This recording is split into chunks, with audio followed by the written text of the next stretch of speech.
Okay, welcome. Welcome to all of you, and thank you so much for coming and dealing with parking and everything else that you had to deal with to get here today. I'm very delighted and excited to be doing this program with all of you and with my colleagues and friends.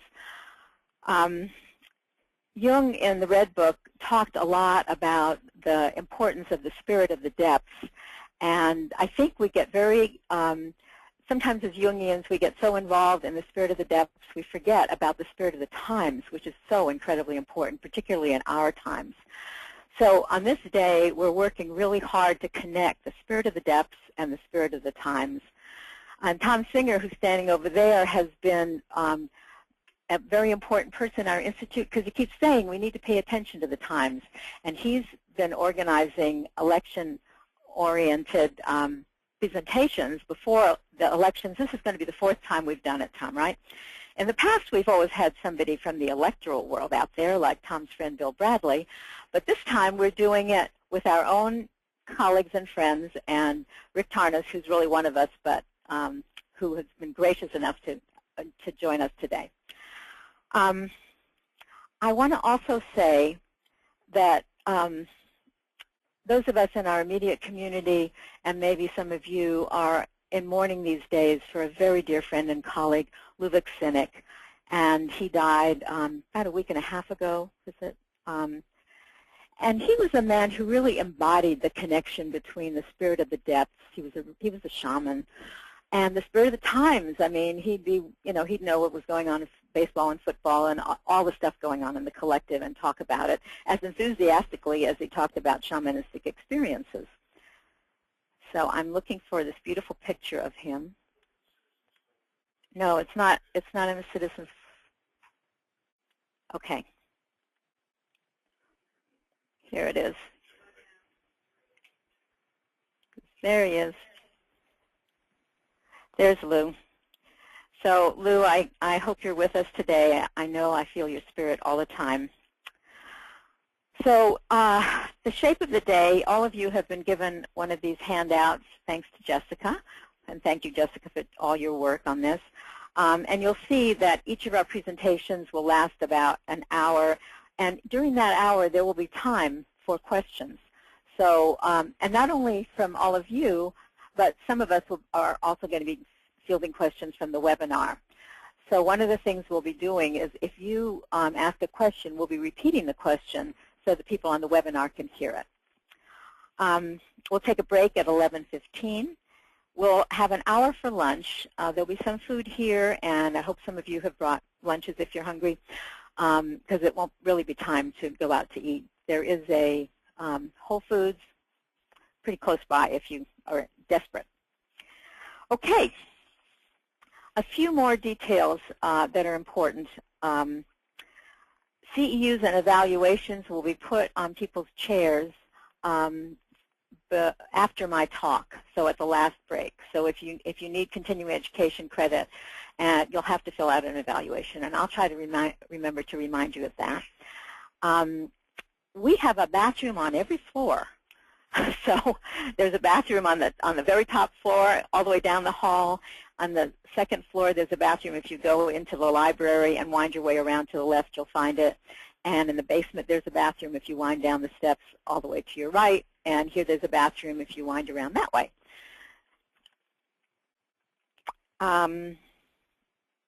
And I think that covers the details. Any other details I'm forgetting? Please turn your cell phones off. Thank you, Rick. Okay, Rick is going to introduce Tom Singer.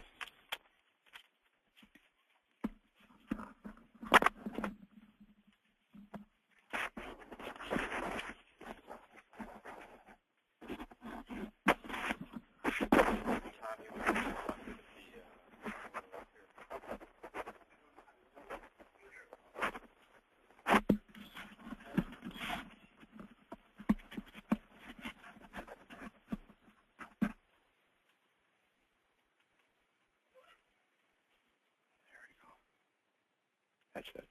Perfect.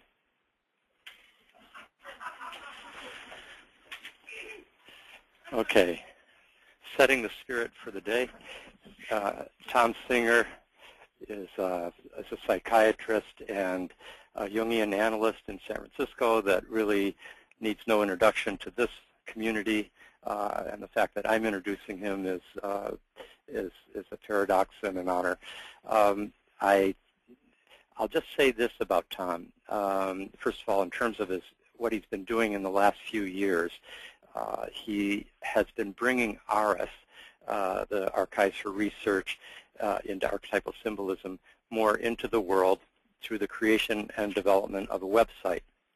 And it was in many ways his initiative that we are taking what would normally be a kind of in-house event for the San Francisco Jungian community and kind of broadcasting this particular day out into the larger world. Second, he's been bringing Jungian psychology more into the world in his role as the editor of the Spring Journal books, Analytical Psychology and Contemporary Culture series. And so he's edited 4 books in that capacity: Psyche in the City, A Soul's Guide to the Modern World, Ancient Greece, Modern Psyche. Third book, Placing Psyche, Exploring the Cultural Complexes of Australia. And finally, Listening to Latin America, which is about to be published. And running through all this and really through so much of his work and thinking is his development of the theory of cultural complexes, which we'll be hearing about today. And in particular, in recent years, he's been bringing and encouraging the theory of cultural complexes into the world in a larger way by encouraging its study in other parts of the world. One last point, and that is that Tom has also been really the key figure in earlier years when we had a series of remarkable conferences here on politics and the psyche, in which a number of us participated, presidential politics included, and one of the key presenters at those conferences was Bill Bradley, Tom's much shorter friend and classmate from Princeton. So here's Tom Singer. Let's welcome him.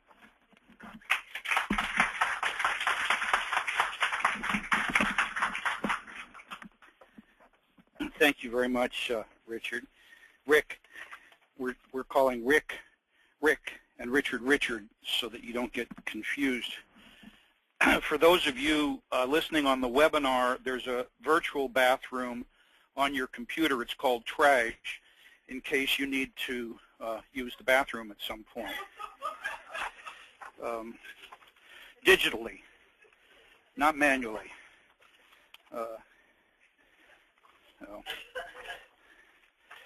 Now, I need to get, actually this introductory image I chose with some thought, because I was in the Galapagos, and in the Galapagos, for the first time, I understood something about a diagram that I'm going to be showing you today, which at the bottom of the scale of psyche, or at the lowest depths, Jung talks about the central fire.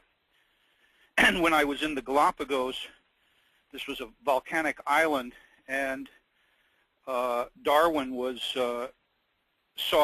some volcanoes and earthquakes while he was traveling in the Beagle, and his knowledge of geology facilitated his understanding of change in biology and the Earth over time. And I think in some ways Jung was influenced by this, as you'll see in the diagram that I'm going to present of his psychology, because I think at the lowest depths, or the deepest depths, he talks about the central fire. And when I was in the Galapagos, I understood the connection between Jung's central fire and Darwin's discovery of the theory of evolution. So actually there was a thought behind this ridiculous picture. But in some ways, I think also dealing with the collective psyche, one does feel in that position of wondering who you're dealing with at any given time. There are some strange creatures that make themselves visible, and occasionally we have to lie down with them and try and enter into a dialogue, and it's not easy. I'm very excited to be presenting today, not so much for myself, because I'm sort of familiar with my ideas. What I'm not familiar with is my colleagues' ideas. And what excites me is to hear the different points of view that you're going to be hearing today, because there are 4 very different people with very different voices. And I think the richness of today's conference will be trying to somehow listen to these 4 different voices and see if something emerges that speaks to our citizens' dilemma today. My interest in the past many years has been on what the Jungian tradition has labeled the collective, which more often than not has been seen as that arena of human affairs in which consciousness is lowered to its most basic nature, much in the way that Ortega y Gasset, an influential thinker at the turn of the 20th century, described it in his famous Revolt of the Masses. Whether you favor Paul Ryan's version of Ayn Rand's emphasis on the individual, or C.G. Jung's emphasis on individuation, the collective psyche has been viewed with great suspicion by many individuals and groups of all political persuasions, and often, but not always, for good reason. The collective psyche can behave like an untamed beast, and there is no time that is more fascinating and compelling than when national elections or other political social changes capture the deeply ingrained hopes and fears of large groups of people, whether now in this country in the ongoing European debt crisis or in the eruption of the Middle East Arab Spring and its aftermath. In an effort to track the currents of our national collective psyche in preparation for today's conference, several months ago I started surfing the web and sending myself email messages about signs of a collective wave growing in momentum. In my research, I came across the following YouTube video, which provides a wonderful image of what every presidential candidate and his party hope to catch and ride to victory. It also portrays what many of us feel engulfed by in our attempts to grasp what is going on in our current political climate. Take a moment to soak in the power of this image as a representation of the collective psyche I'm trying to evoke today, and keep in mind throughout this talk that I am describing not just external events, but what lives inside each and every one of us, both at what we can think of as the group level of each individual psyche and within the psyche of groups that we identify with or disavow as not representing us.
I don't know if you saw at the very beginning of that image, there was a boatman leaving the surfer onto the wave. You could think of that boatman as either Karl Rove or Axelrod. They're trying to position their candidate in a perfect place to catch the wave.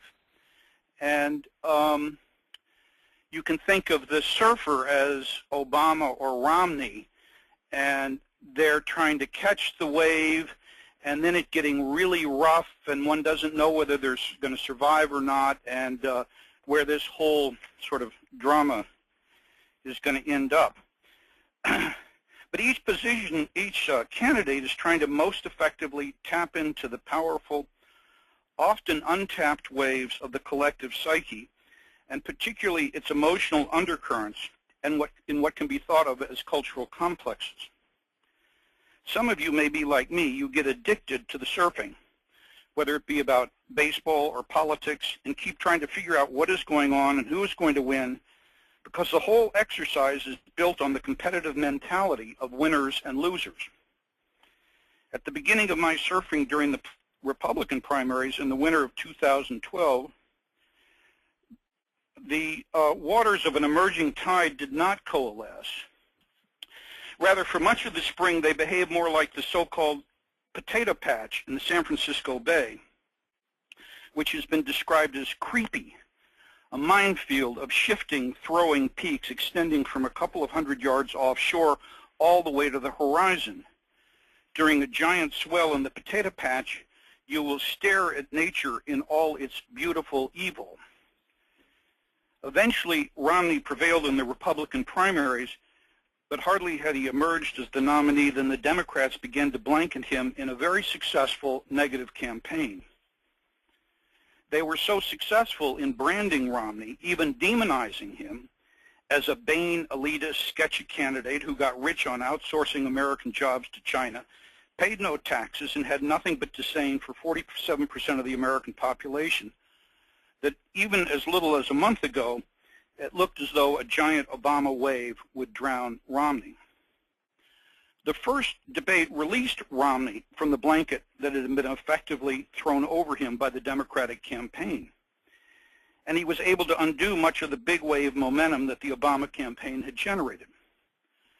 Obama regrouped in the second and third debates, and here is what the surfing of the polls, odds, electoral colleges tell us as of this morning, October 27th, courtesy of Nate Silver's wonderful site, 538. I see some people nodding. If you're not familiar with 538, you should, if you use a computer, you should go to it, because it's got the best surfing of the wave that I know of. I hope you can see this. This was from midnight last night on Nate Silver. I got it at 5:30 this morning, and 5:30 a.m. And what it tells us is that he predicts that Obama will win 295.4 electoral votes to 242.6 electoral votes, although I don't actually think you can split an electoral vote. Obama's chance of winning is 74.4% against Romney's 25.6%, and Obama will win, as of today, the popular vote by 50.3% to 48.6%. Now, you can go to other sites and you will get other figures. You can go to Real Politics and it'll be quite different.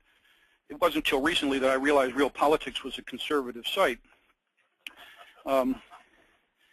Nate Silver is wonderful because I think he's, at least from a Democratic point of view, very objective, and as long as he keeps calling an Obama win, at least some of us will be happy. But the fact is we don't know which way the wave will break until November 2nd, as the troubled economy, a media that loves to promote a horse race, and many other factors have come together to make the outcome uncertain. You might be wondering why I'm carrying on about big waves, turbulent patches, and surfing. And this is where I turn to Jung's 1926 diagram of the psyche, which will make linking these images to the tradition of analytical psychology abundantly clear. Oh, I had another one, but I'll skip that. It's just more poles. Jung did this in 1926. It was at one of his seminars. It was his model of the psyche as he envisioned it when he was not so exclusively focused on individuation as in his later years. He imagined the psyche as having various steps in the great sea of the unconscious, from the most personal at the top to the most impersonal at the lowest depths. You'll see the central fire is H, and that's what I was trying to evoke in my image of being sort of at the heart of the discovery of evolution at the Galapagos. The individual psyche is a small part of a much bigger and deeper psyche that has many levels. At the surface, the psyche starts with the individual and its ego.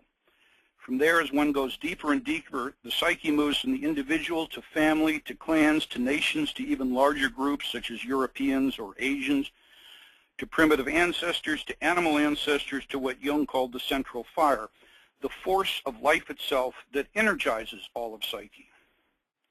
Remember, this is Jung's vision of the psyche, not of biology or geology, and how psyche participates and originates in each of these many layers.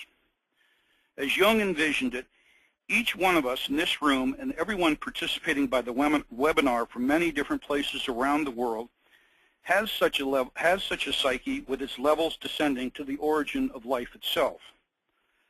All of these levels of the psyche can be triggered by such important events as a U.S. presidential election, which touches every individual's concern about his or her own identity and security, to the well-being of life itself on the planet. From Medicare and Social Security to taxation, jobs, and gender equality to foreign relations, global warming, and the exponential acceleration of the extinction of species on the planet. Interestingly enough, I discovered in my preparation for today that a wave is set in motion not by the actual movement of individual water molecules, which move mostly vertically rather than horizontally, but by the transfer of energy from one water molecule to another. We can think of this transfer of energy as what happens to the collective psyche when it is activated. So what is going on in the collective psyche of those of us sitting in this room today, those participating from afar via the webinar, and millions of others around the nation and the world who couldn't give a hoot about what we talk about and how we talk about these things? How does one speak about the state of our collective and individual psyches, knowing that it is almost impossible to be both passionately partisan and psychologically objective at the same time? I suspect that many in this room, including myself, are both passionately partisan and at least at times like to think of themselves as psychologically objective. Balancing passionate partisanship and psychological objectivity is an almost impossible challenge, and it's one that I think we all face in this conference today and in our everyday lives. I want to make a few simple statements. I have a 5-point economic plan, which I believe to be true. I'm going to cut the deficit, I'm going to cut taxes, I'm going to increase military spending, and I'm going to create 12 million new jobs. It's rational. Most people in this room probably believe that our presidential elections fall well short of the democratic ideal in terms of a serious presentation and discussion of issues about what matters most in terms of our political, social, economic, and religious life as a nation. The pollution of our national discourse with ungodly amounts of money and soundbite attacks lowers everything to what my cousin calls gotcha politics. Perhaps some of our non-U.S. Asheville webinar participants will see this as a true reflection of the state of American culture: materialistic, shallow, self-righteous, and naive. And most people in this room would also say that we are in a very dangerous political gridlock of polarized points of view that are as much about culture and values as they are about policy matters. As Jungians, we may be waiting around for our beloved transcendent function to arrive on the scene and bring together the apparently irreconcilable opposites. In the meantime, while we can't decide how to pay for and deliver medical care to our population, how to rebuild our deteriorating infrastructure, how to prop up our consumerist society, how to educate our children to be able to think beyond slogans, how to care for the environment, the Chinese are buying up land in Iceland to build deep water ports for new and quicker shipping lanes to and from China when the polar ice cap melts. We are having a terrible time coming up with a shared vision for the future. Politicians are supposed to help provide real solutions for real problems, but I think many would agree that our politicians are simply reflecting, as well as fueling, the deep divisions in our country which prevent them from legislating effectively. So we all know we are gridlocked. We all know that our society has become polarized. Based on that fact, it is easy to characterize our national psyche as being akin to the psychology of the so-called borderline patient who sees everything in black and white terms, has potent flare-ups of highly charged emotion, has trouble maintaining stable relationships, and tends to project everything that is wrong onto another party. The real issue for today's conference, in my mind, are not the obvious fact that we are gridlocked, polarized, divided, paralyzed, but why. One of the most potent forces fueling our polarization is amply illustrated by this striking image by the German artist A. Paul Weber, drawn in 1943 Germany. Almost all the information we get is either packaged before we see it or spun instantaneously when we do see it. Hardly had the first debate ended than I realized I was being told what I thought before I even had a chance to think about it. Spin becomes the message in the same way that more than 40 years ago Marshall McLuhan told us that the media was the message. Spin contributes to an infectious climate of hypervigilance and suspicion. Look at the ears and eyes, both in the head and in the body. It may be a little hard to make out this image, but big ears, big eyes, and a serpentine tongue, and the body is made up of big ears and eyes. This is our rumor beast. In my opinion, it poisons the collective psyche, as toxic to the psyche as mercury is to the body. Spin is the name of the game on both sides of the divide, whether one is reading Huffington Post or listening to Rush Limbaugh or watching Fox TV or MSNBC. Since first seeing this amazing image, it is hard for me not to see this face every time I listen to what has been described as talking heads, the chattering class, the Sabbath gas bags, and the expectorate, those who raise and lower our expectations. They pollute our radio, TV, internet, newspapers, magazines in an effort to create a Super Bowl-like atmosphere of a tight race that generates ever-increasing excitement and revenue. Even as I stand here today, that I fear I have joined the ranks of the talking heads and am contributing to A. Paul Weber's monstrous image. The image portrays a population literally being sucked out of its individual spaces. I'm not sure if you can see it, but people are falling out of their apartment windows into this monster. They become the monster that snakes its way through the community, adding its own eyes, ears, and tongues to the beast that grows itself through the mesmerized contribution of every individual citizen that is sucked into its orbit. Jung certainly knew of this beast, and that is why he so feared the collective and saw our only salvation in the hard-won consciousness of each individual person. Just as I showed the negative image of Romney early in the talk, here is what has been fed to the rumor beast about Obama. What makes the beast so potent at this time? How does it fuel its exponential growth? What draws us into its orbit? We can easily point to how communication has changed in the last decade. Instantaneous communication through a virtual sea of devices allows everyone all over the world to tune into whatever is most gripping to the collective psyche at any given moment. So clearly technology itself fuels the beast and alters the nature of the collective psyche. But I would argue that there are other deeper contributors to our current political mess than the explosive growth of our ability to communicate with one another. What are the contemporary forces contributing most to the collective wave, its huge non-rational emotions, and stereotypical ideas about everything from abortion to global warming? It is my opinion that we have several powerful, recurrent, cultural complexes that are among the primary contributors to our current citizens' dilemma, and I would like to spell out a bit my thoughts about this phenomena with you. Cultural complexes, in my view, are what give political life its dynamism and its content.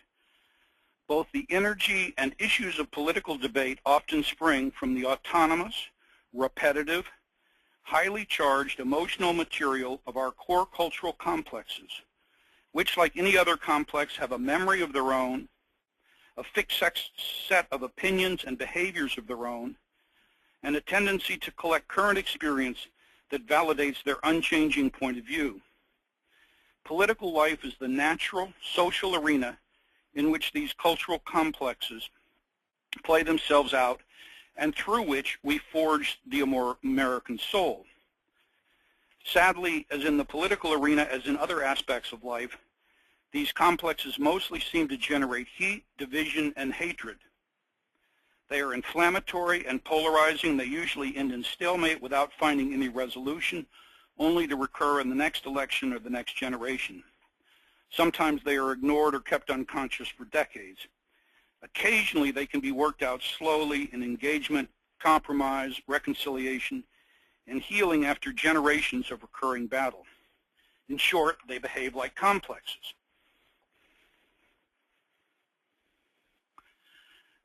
I hope you can see this. It looks small to me, but you can't see it? Well, I don't think I can zoom in, but I can describe it to you, and you can imagine it.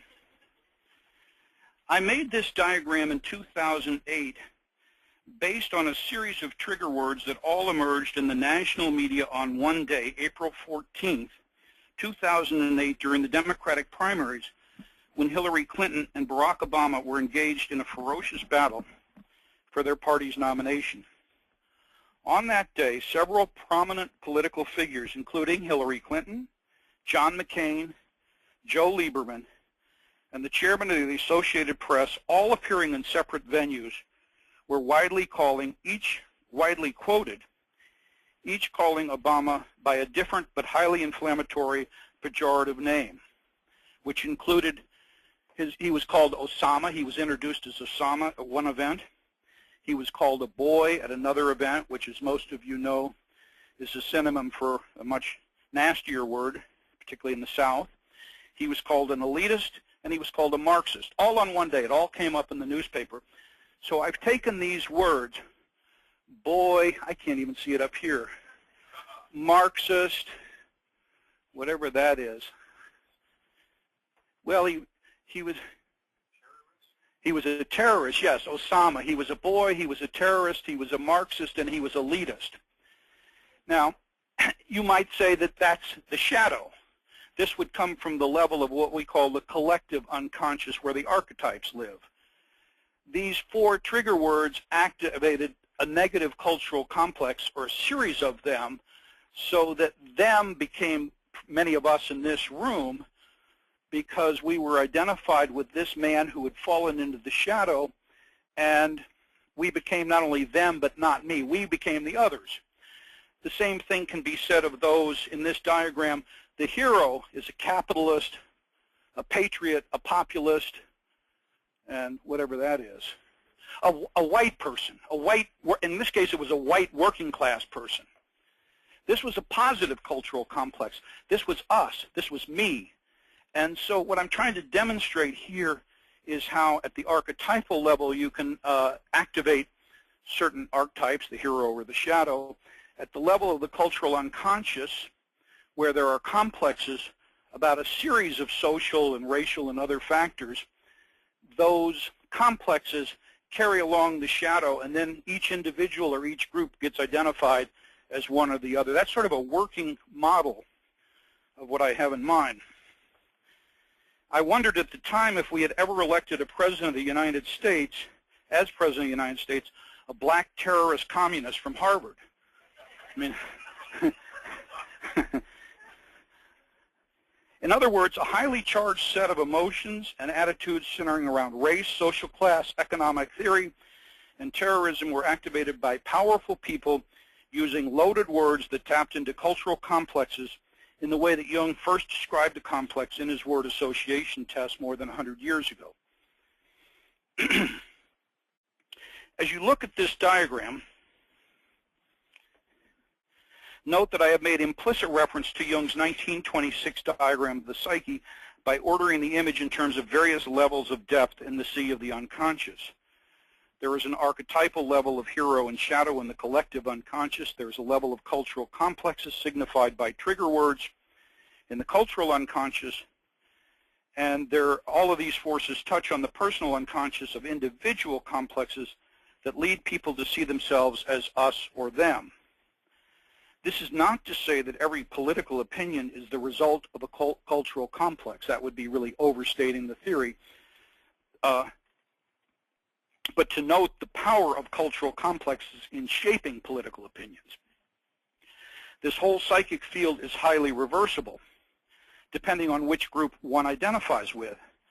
The hero in one group's psyche is the shadow in another group's psyche. This is clearly true with Obama and Romney. Now, please consider your relationships to the following cultural complexes that are fueling our gridlock, and imagine filling in a series of us versus them diagrams, such as the one that I did in 2008. With the specific contents of each complex that I mentioned. This should help you understand what I mean by complexes, us versus them, and the contents of the wave and the collective psyche that we are all experiencing during this election. The first complex I want to talk about, and this is truly a cultural complex, is our relationship to money, commerce, and consumer goods, the economy. The highest value in American society has been the accumulation of personal wealth and material goods, often at the expense or disregard of the common good. This complex emphasizes individual achievement in the material world. On the positive side of this complex is the promised opportunity for every person to maximize their material well-being. The negative side of this cultural complex emphasizes our collective and individual right to own the world, to eat the world, and to amass personal wealth, often at the expense of those lower on the food chain. It is our national calling to continuously grow the gross national product, a term which has an unintended built-in irony.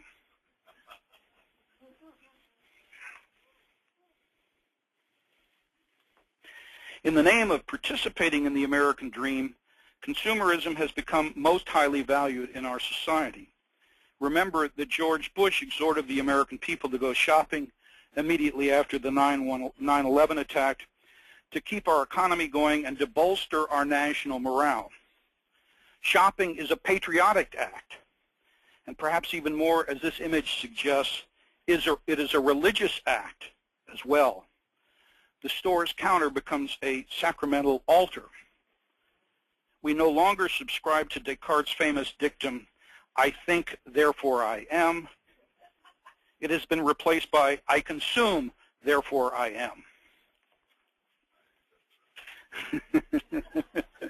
Who's got that great voice? Of course, this consumerism has enmeshed itself with the inalienable right of free speech that has been extended to PACs and corporations as if they were individuals who are now entitled by law to buy and consume our elections. Oh. This is the amount of money that has flowed into our national elections. Obama has raised $686 million and spent $618.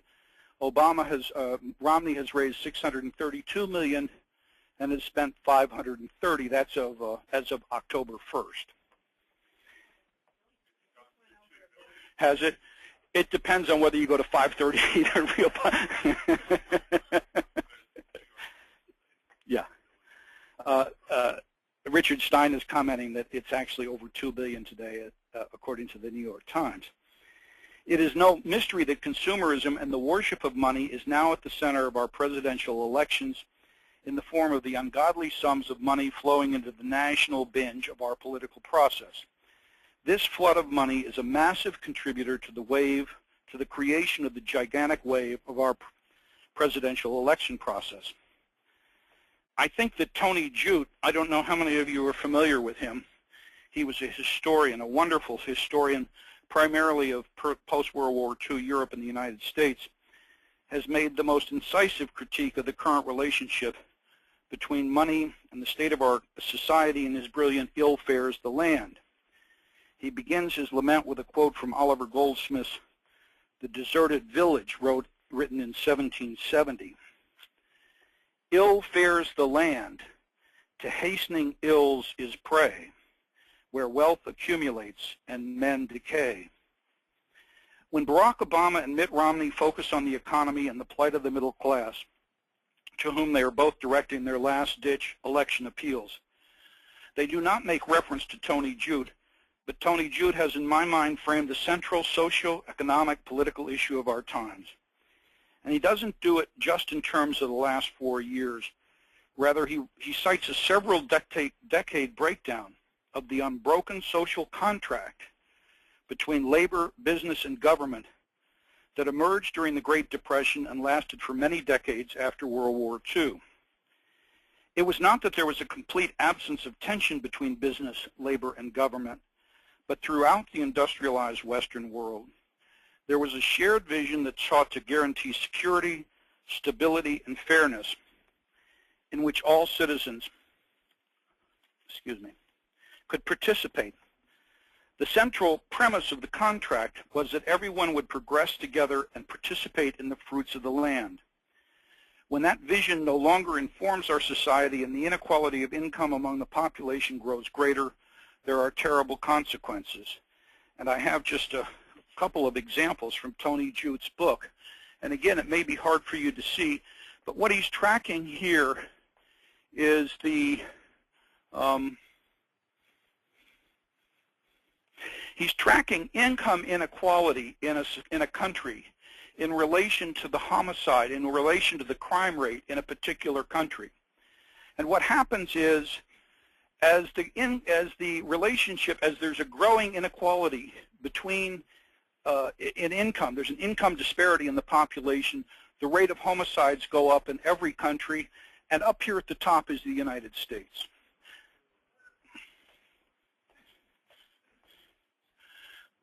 The same thing is true of mental illness. The inequality of income in a society is directly proportional to the relationship of health. The greater the disparity, the worse the health. And again, the USA is in the upper right part of that. The divide between the wealthiest in the land and those in the middle and lower socioeconomic classes has increased exponentially in the past 2 decades. And the fact that there is hell to pay in every aspect of our society, there is hell to pay in every aspect of our society for such a divide. I believe this is a major contributor to the wave that is breaking all over us.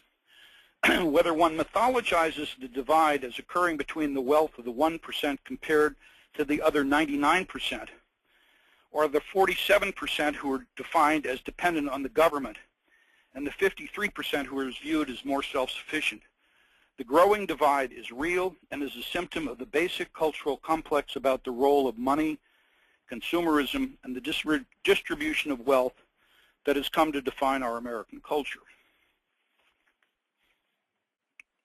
Did you have a question? I'll give you the reference to the book. In fact, I took it out, but if there's any one thing you take from my talk today, the question was about where you get this book.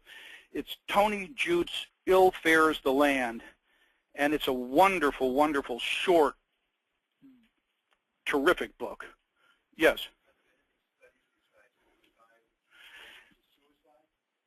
I don't know. The question was, were there studies about homicide or other studies related to suicide and other kinds of phenomena, and I don't know. Our relationship to the natural environment, I'm defining this as the second defining cultural complex. Historically, we have been a country of vast and seemingly unlimited natural resources. This has fostered a cultural complex based on the belief that this blessing entitles us to everything we want and that we own everything in the natural world. A growing number of people have come to understand that stewardship is the responsibility that goes along with the privilege of huge but dwindling natural resources. We are only very slowly waking to the fact that our natural resources are shrinking, and then in the process of exploiting them, we are actually contributing to a dangerous change in the world's climate and a mass extinction of many of the planet's species, to which neither Obama nor Romney hardly made reference during this campaign. It seems that there are two primary reactions to these realities: to accept them and try to make changes, or to deny them and carry on as if nothing is happening. These two reactions form the primary fuel for the cultural complex and conflict that begs for our attention every day.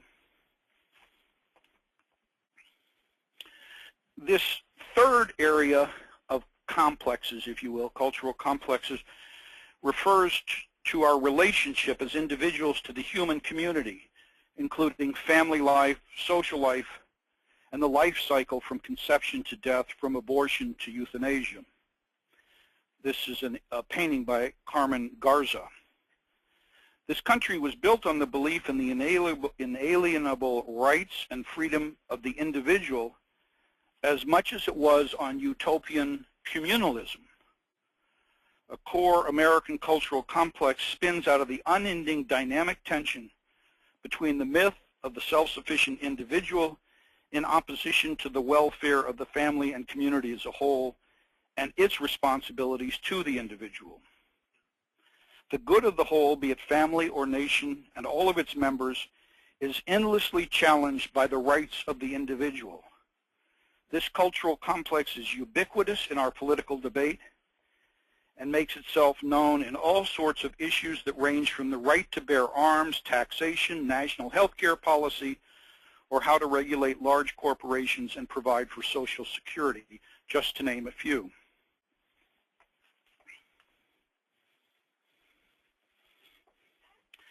The fourth cultural complex, which actually is a bundled, you know, if you raise money for a candidate, you have to bundle money.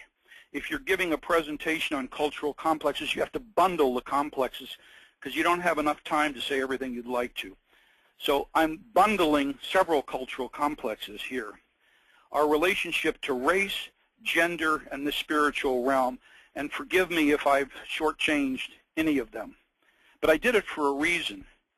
I bundle them because the image I came across speaks to all of them in a wonderfully sardonic way by turning upside down every convention related to race, gender, and religion. Perhaps this image is what the religious right fears most, that all traditional values of white America will be turned upside down by people of different color, gender, and spiritual values. We don't know how many abortions this naked female Christ figure has had, but it's probably a lot, and the government probably paid for them. These separate cultural complexes bundled together are clearly at the core of many of the deeply emotional issues that divide the country in relation to specific issues such as gay marriage, gender identity, the role of women in society, differences, races, ethnicity, and religious identity. There have been two distinct poles of American cultural complexes with regard to race, ethnicity, and gender. As much as any country in the world, inclusiveness of race, ethnicity, and gender have been part of our national character and its proud melting pot history. But the radioactive background behind the apparent embrace of diversity has been the premise that white Anglo-Saxon heterosexual men were destined to dominate the nation since its inception. We all know that these conflicts contribute enormously to the wave of heightened emotionality as elections approach. One only needs to read about the wave of outrage that Romney triggered with his unconscious use of the phrase "binders of women" to realize the potency of these currents in the collective psyche.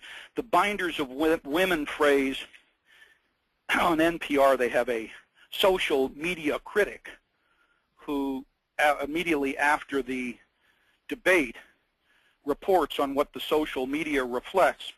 And she said the Twitter responses increased exponentially with the binders of women comment.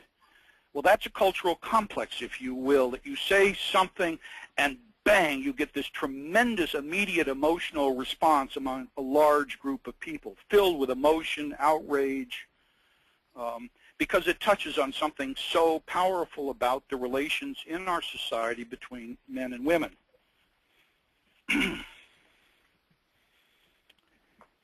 The fifth cultural complex I want to refer to, and again it's sort of bundled, is our relationship to speed, height, youth, progress, and celebrity.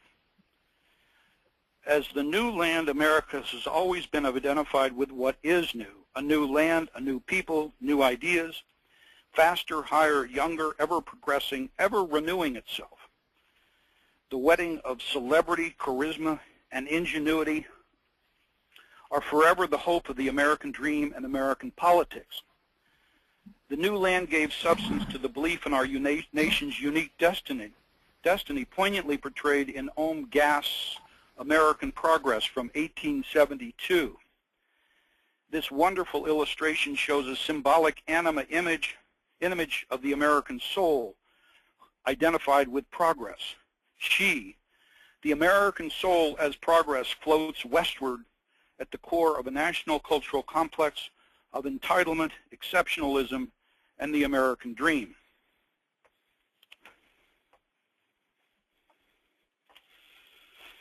I'm sorry these images aren't very large.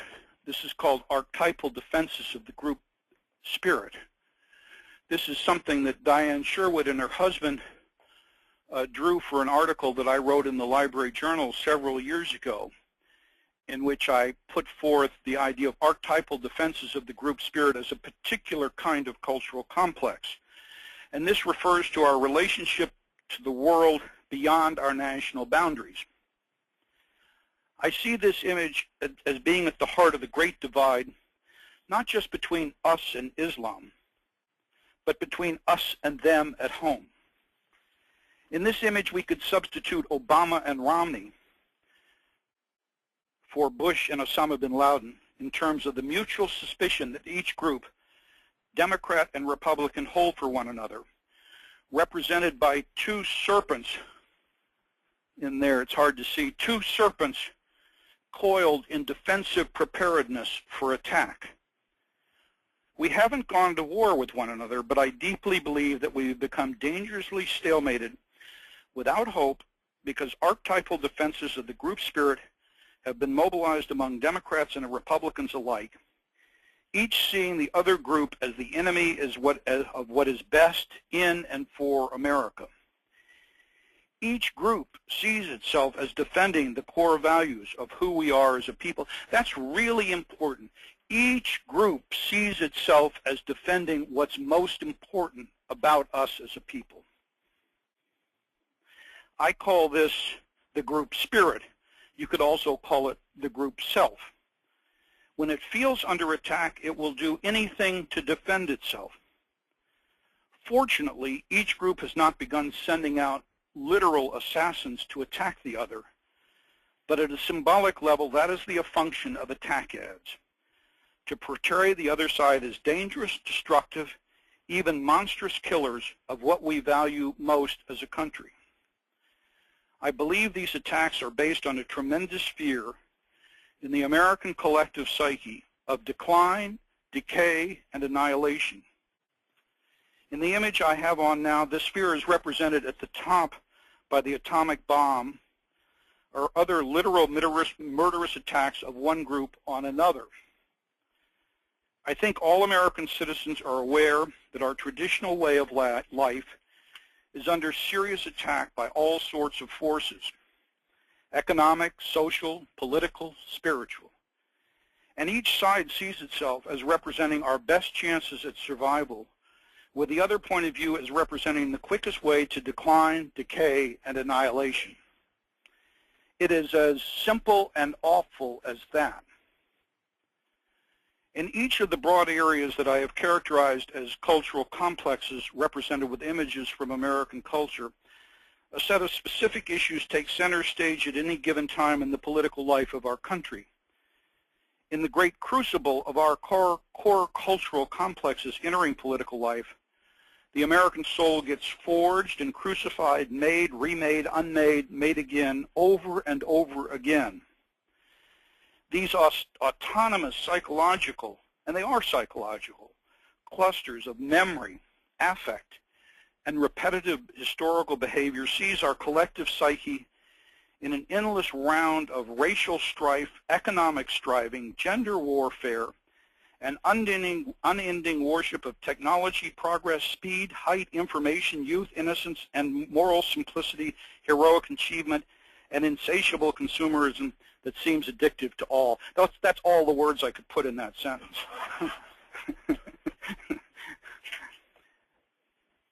To all Americans and Democrats and Republicans alike, I think of it as what Walt Whitman called the barbaric yawp of the American soul as it gets embodied in political life.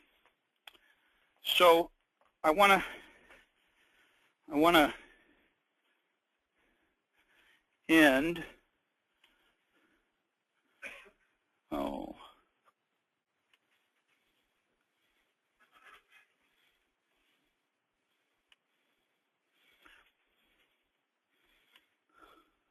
Oh my goodness. What?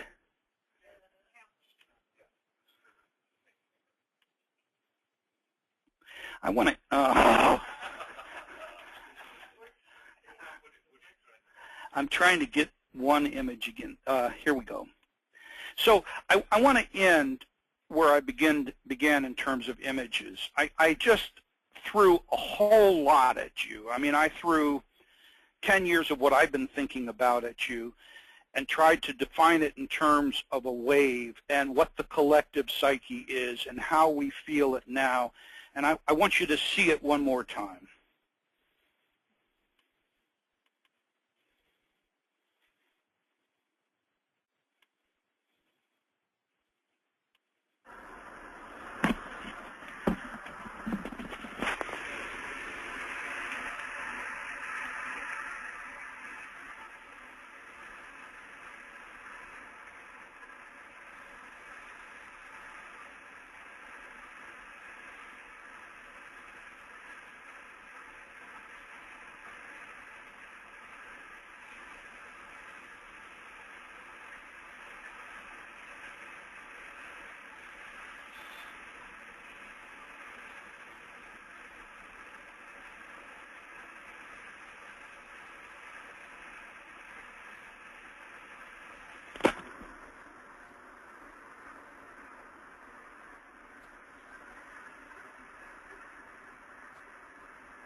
What occurred to me watching it again is, of course, this isn't just about Obama and Romney.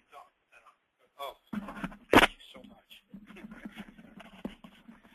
I'm back. What occurred to me, which I've thought of several times, but what I'd like to say is that this isn't just an image of Obama and Romney. This is an image of all of us. Every one of us feels engulfed by these very powerful forces which we try to ride and figure out and make some sense of. And of course, they're much bigger, as in Jung's diagram of the psyche itself. They're much bigger than any one of us, and they come from so many different layers of our religious life, our economic life, our social life, our political life, our emotional life. And so we're lucky if, like that surfer, we come out the other end. A lot of people don't. We have a few minutes for questions, I think.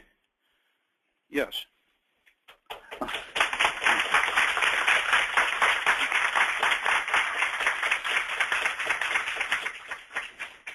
I'm going to repeat the question for you. Just an observation. It's interesting how much of Obama, Osama, etc.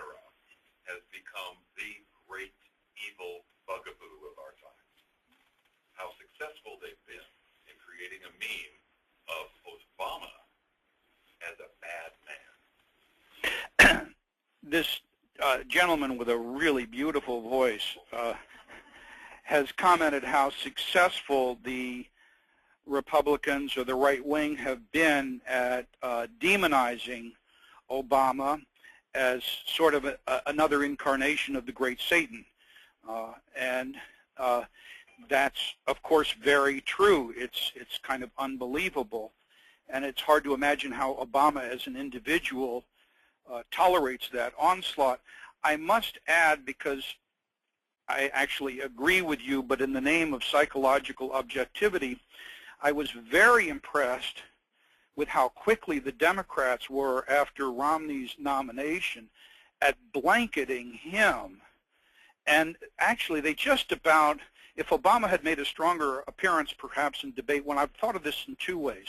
If Obama had done a better job in the first debate, Romney never would have escaped how successfully, I would say, the Democrats demonized him. Although you may think that everything the Democrats have said about Romney is true, and therefore it's not demonizing. He did work for Bain. He did send a lot of jobs offshore. He presumably paid a lot less taxes than most people. And he probably does believe that 40% of the people in the United States are slackers. That's probably all true. But he has a 5-point plan. You can't. We demonize, too. That's the nature of the beast. I'm identifying myself as an Obama supporter and a Democrat. We demonize, and it was amazing to me, usually the Democrats historically have been slower at going on the attack. They were way out front this time, which made me feel good. I wish Obama would get out front more. Yeah, yes. Yes.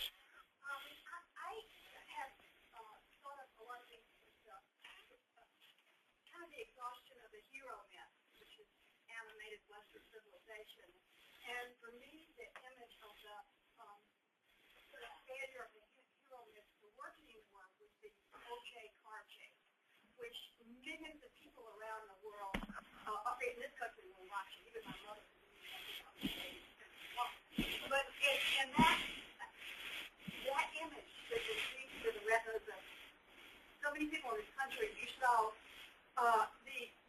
the blackest white man, or maybe the whitest black man in America, the 49er, the frontier hero on his white Bronco, chased by the posse. The happy trails have turned into the endless loops of the LA freeway, there at the edge of the continent, falling off into the great unconscious. There's no more frontier left to go. And instead of being after the bad man, he's got the gun to his head, trying to get back to his mother. And I just, that just encapsulated so much. And I see a lot of the political things going on now. There is no hero. We don't even know what a hero is. Is a hero the rich, white father who refers to his 40-year-old son as my boys? Or is it the young black white man who's a boy? And some people find that we have no hero. We have no myth anymore. I just thought that was a comment. Well, I love the mother.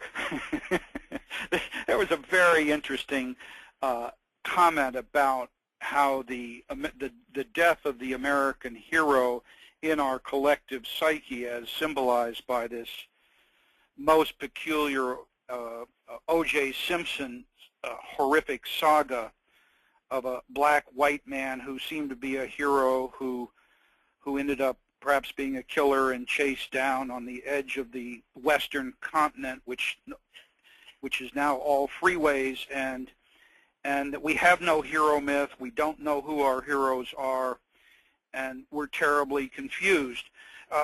I would agree with all of that. The opportunity, of course, is that we actually may get beyond the hero myth.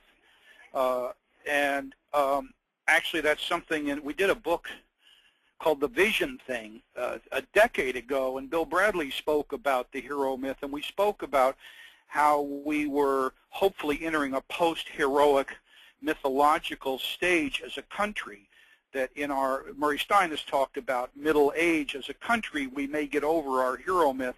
The problem is we don't know in our current political life what that might look like. I think that would be my comment. Well, I can't, go ahead. Thinking about the heroic myth rather than the hero myself, it seems to me that when 9/11 took place, when the falling of these towers, there was a relationship to the trauma, the collective trauma of this heroic myth because of the towers falling down.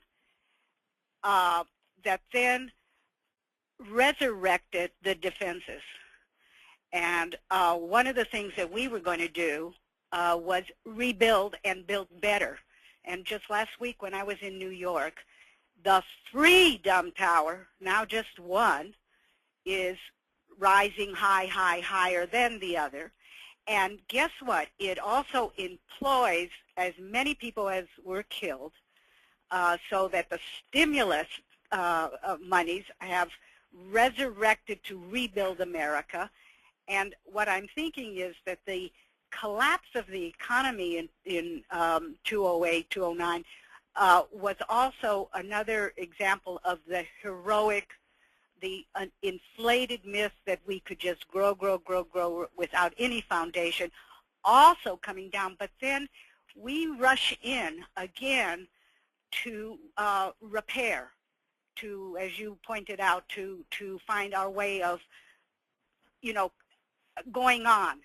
And so that it feels like we're in a long period of change around the paradigm of the heroic. But we're going to keep seeing attempts to repair it and to stay on top. That's what my thoughts are.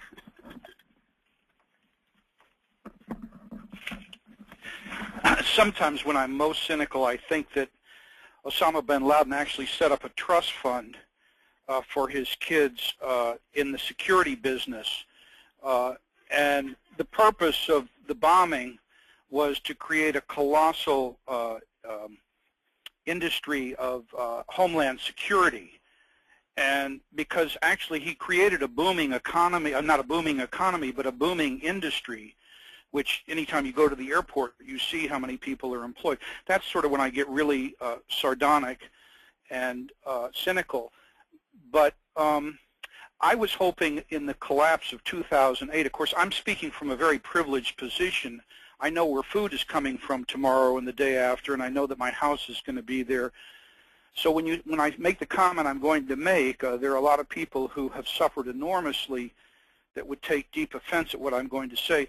But I was hoping that the collapse of the economy might get us to think about the gross national product and scaling our living in a different way and scaling it down. Of course, my wife was quick to remind me in my diatribe on consumerism that after 25 years of debating, we finally decided to buy a hot tub.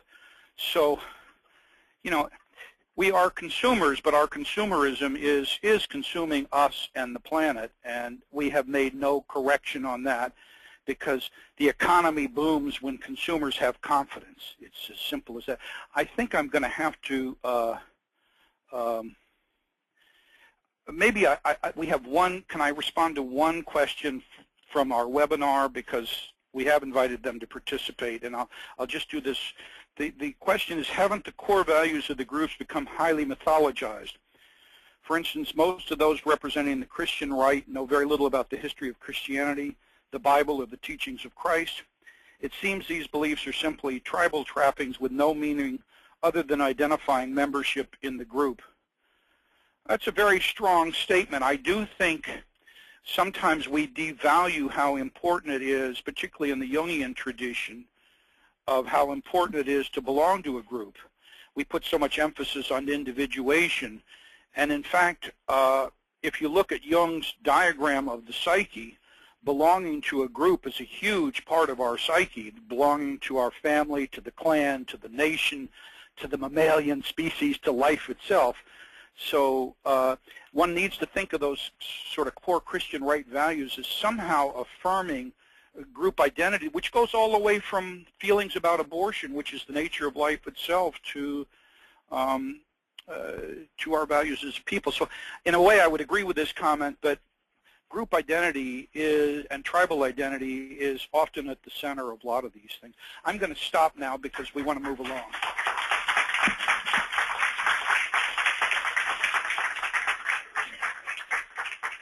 We're going to take a break till 11:30. It's 10 minutes. Why don't you get the photograph? I have one announcement to make, which we forgot to say at the beginning, but this event is underwritten by a grant from the Air Foundation, who gave us money for promoting these kinds of events. And we're very grateful to the Air Foundation because it's costly to do things like this, and we don't get any money. We don't have a PAC yet. So if anybody would like to form a PAC, I'll meet with you later on.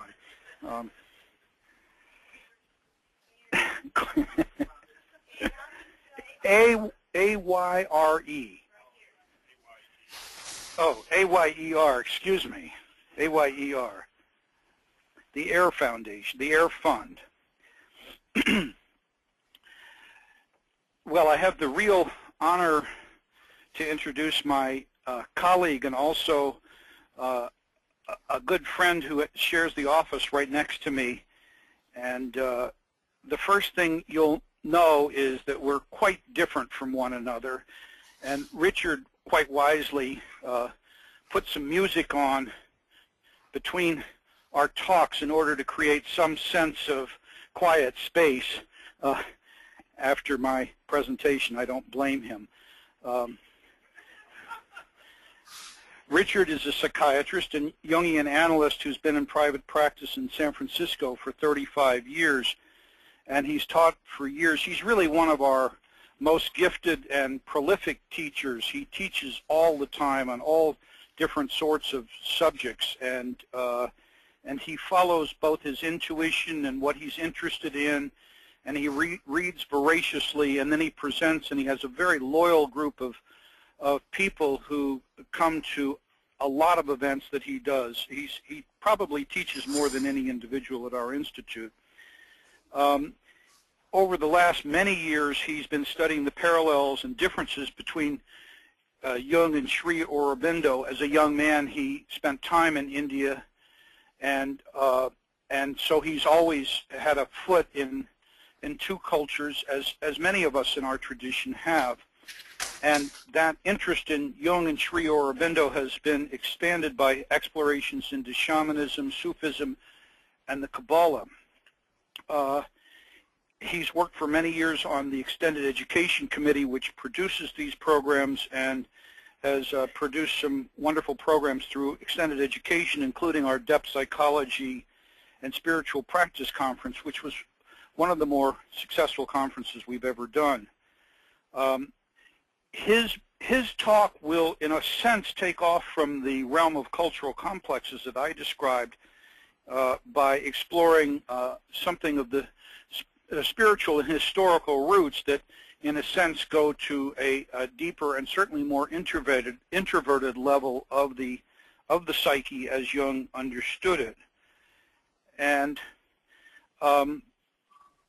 Richard is going to be addressing the issue of he's going to be addressing the issue of polarized politics by trying to help us understand the difference between yes and no, and is there something in between yes and no. I guess that would be maybe, but anyway, Richard is a wonderful friend and a great teacher, and his presentation will be totally different from mine.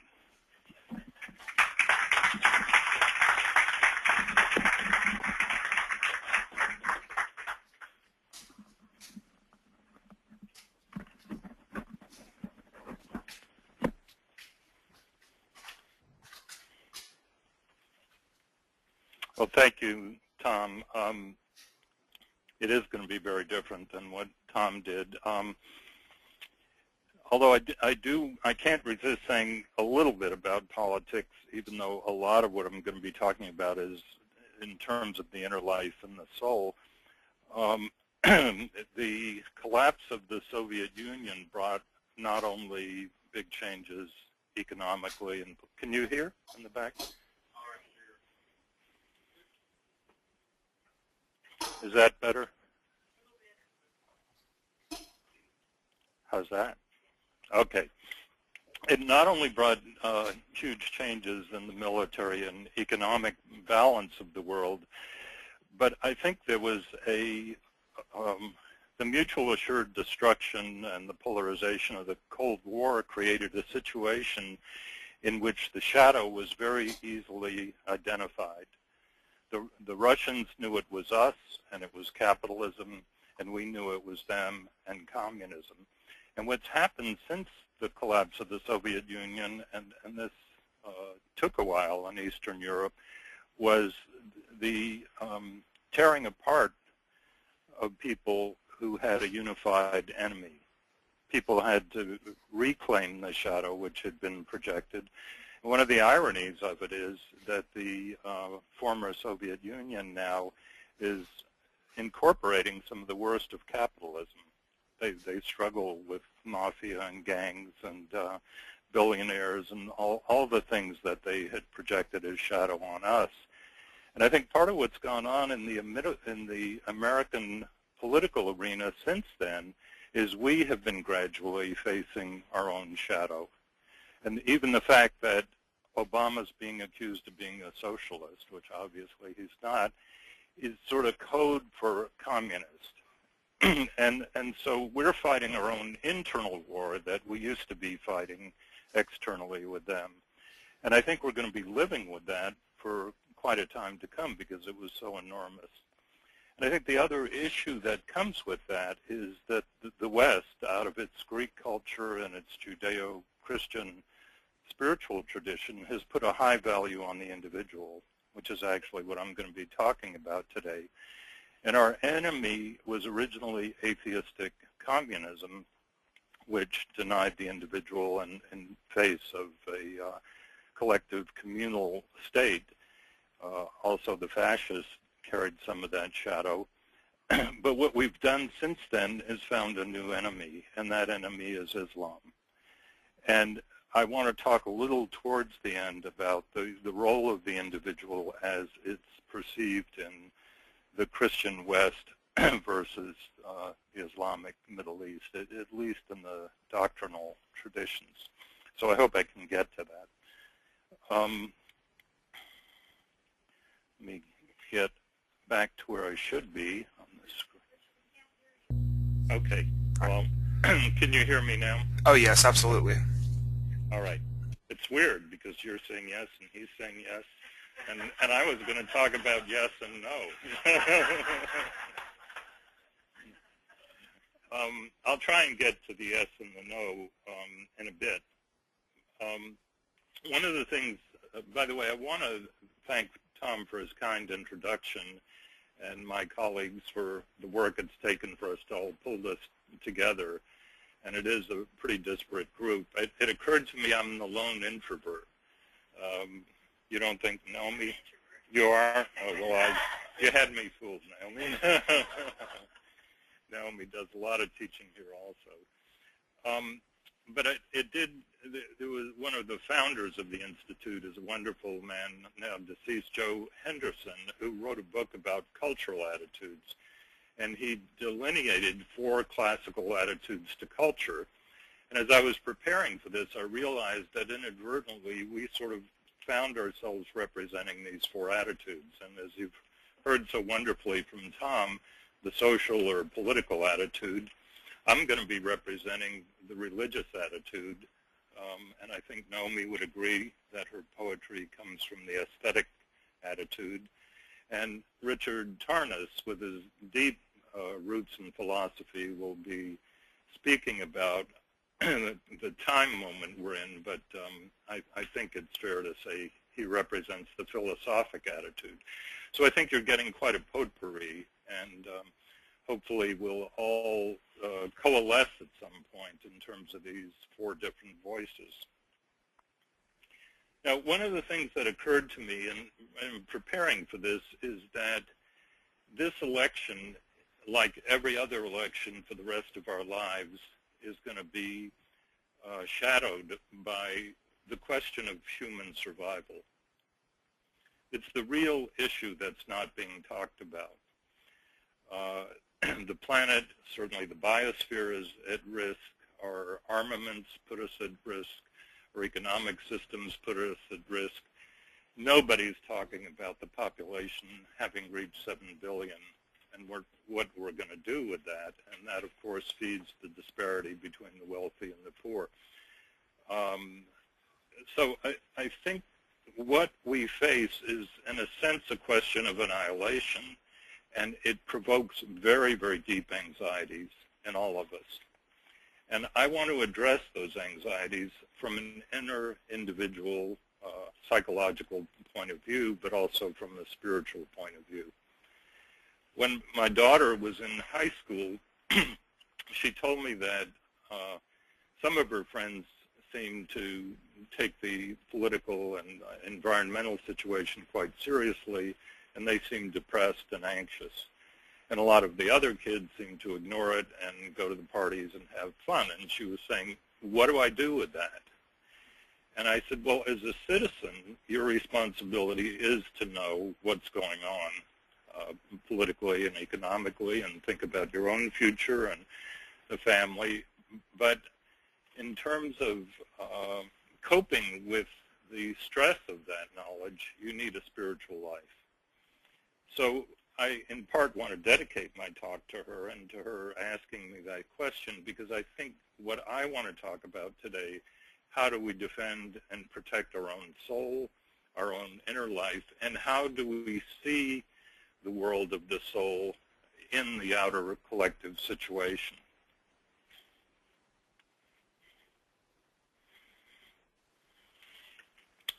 So following Jung and some other thinkers that I'm going to bring to the fore, I want to talk about the human psyche, but I want to talk about it in a different way than Tom has laid out from Jung's 1926 perspective. And one of the other teachings that I'm going to bring in is the work of Henri Corbin. He was a French philosopher and scholar of Christian Thomism, of all sorts of philosophy. He was well-versed in Heidegger, but his real passion later in life became Persian Sufism and mysticism. And he coined the term, which has found its way into Jungian language, of the mundus imaginalis. And this is a dimension of the soul which was known in the Near East and certainly in India. It was known early on in Greece through Plato, but was lost in something that Corbin called the Great Disjunction, which I'll get to later, that occurred in approximately the 12th and 13th centuries. So I want to invite you to drop down out of your head, and from the clever kind of political back and forth that we can all engage in, to try and find a place in your heart, and to see if we can look together into the mundus imaginalis as the source of sustenance as well as the source of knowledge. My map of the psyche, which is somewhat different than what Jung was presenting in 1926, is looking at three levels. There's the self, which is our individual personal concerns and may tap into something spiritual that's deeper than that, the outer world, and then whatever conception we have of the beyond, whether it's the transcendent or God or the divine or the absolute, but something that transcends both self and world. And I think these three are enfolded in a unitary consciousness which is unfolding in our experience. Corbin talks about the beauty of the world we live in, and at the same time the fragility of it. And there are two important figures. This is a reference to a book by Tom Cheetham. And parenthetically, I've been in contact with Tom Cheetham, and he will be here in April and doing a Friday night lecture and a Saturday workshop. And he can take you much deeper into Corbin's work than I have time for today. But in this book, Cheetham talks about the green man, who is the inner guide, and the earth angel, who is our home.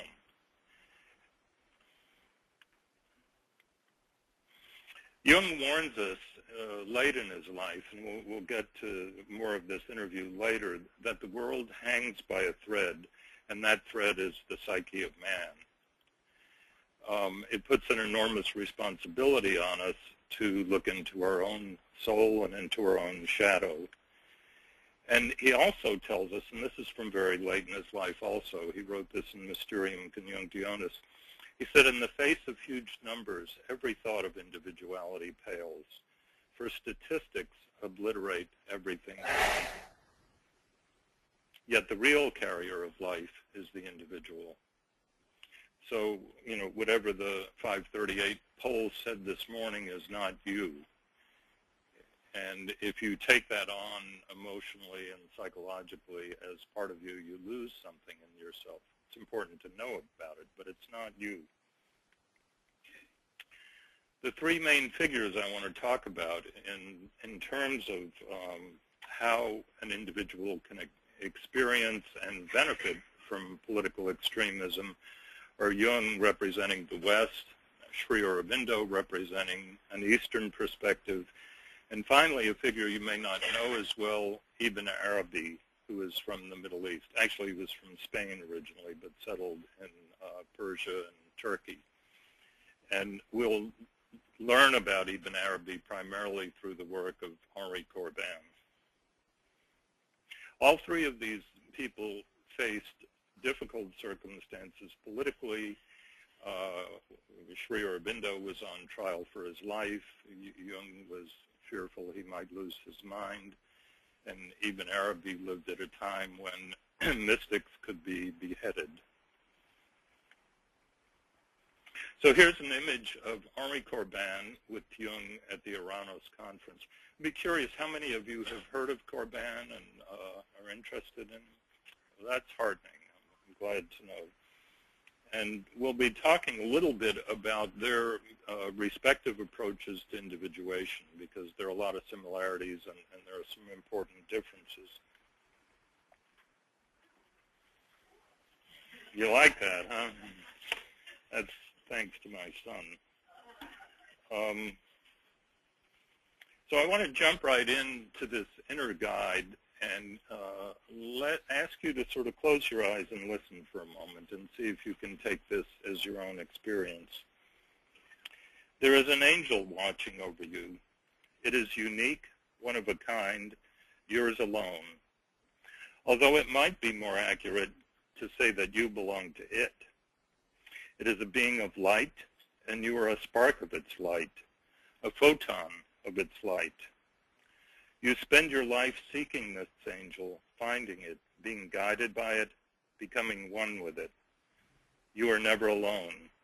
You are no longer in exile. You are home. Above this angel are other higher angels who guide groups of souls. These beings live in a very real world called Alam Amital in Arabic, and translated into Latin by Henri Corbin as the Mundus Imaginalis. This world exists between our ordinary human reality and the ultimate being, the divine. It is a world that was known to Western philosophy and metaphysics before the great disjunction of the 11th and 12th century, but a world preserved in Sufi mysticism in Persia. This world was rediscovered by Henri Corbin as a young man, and he devoted his life to learning, experiencing, and teaching its truth to those with eyes to see it.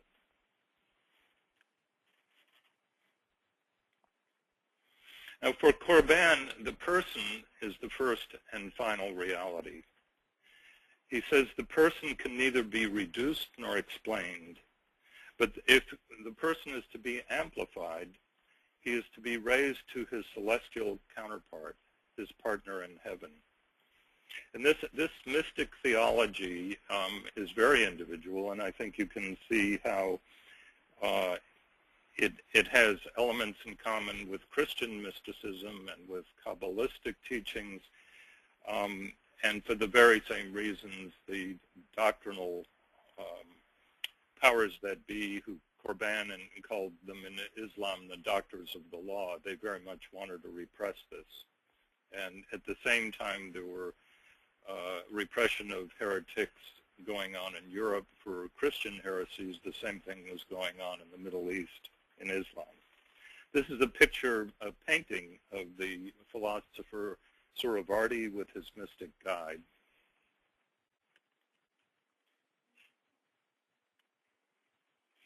I want to tell you a little about what Tom mentioned, how I got interested in this material.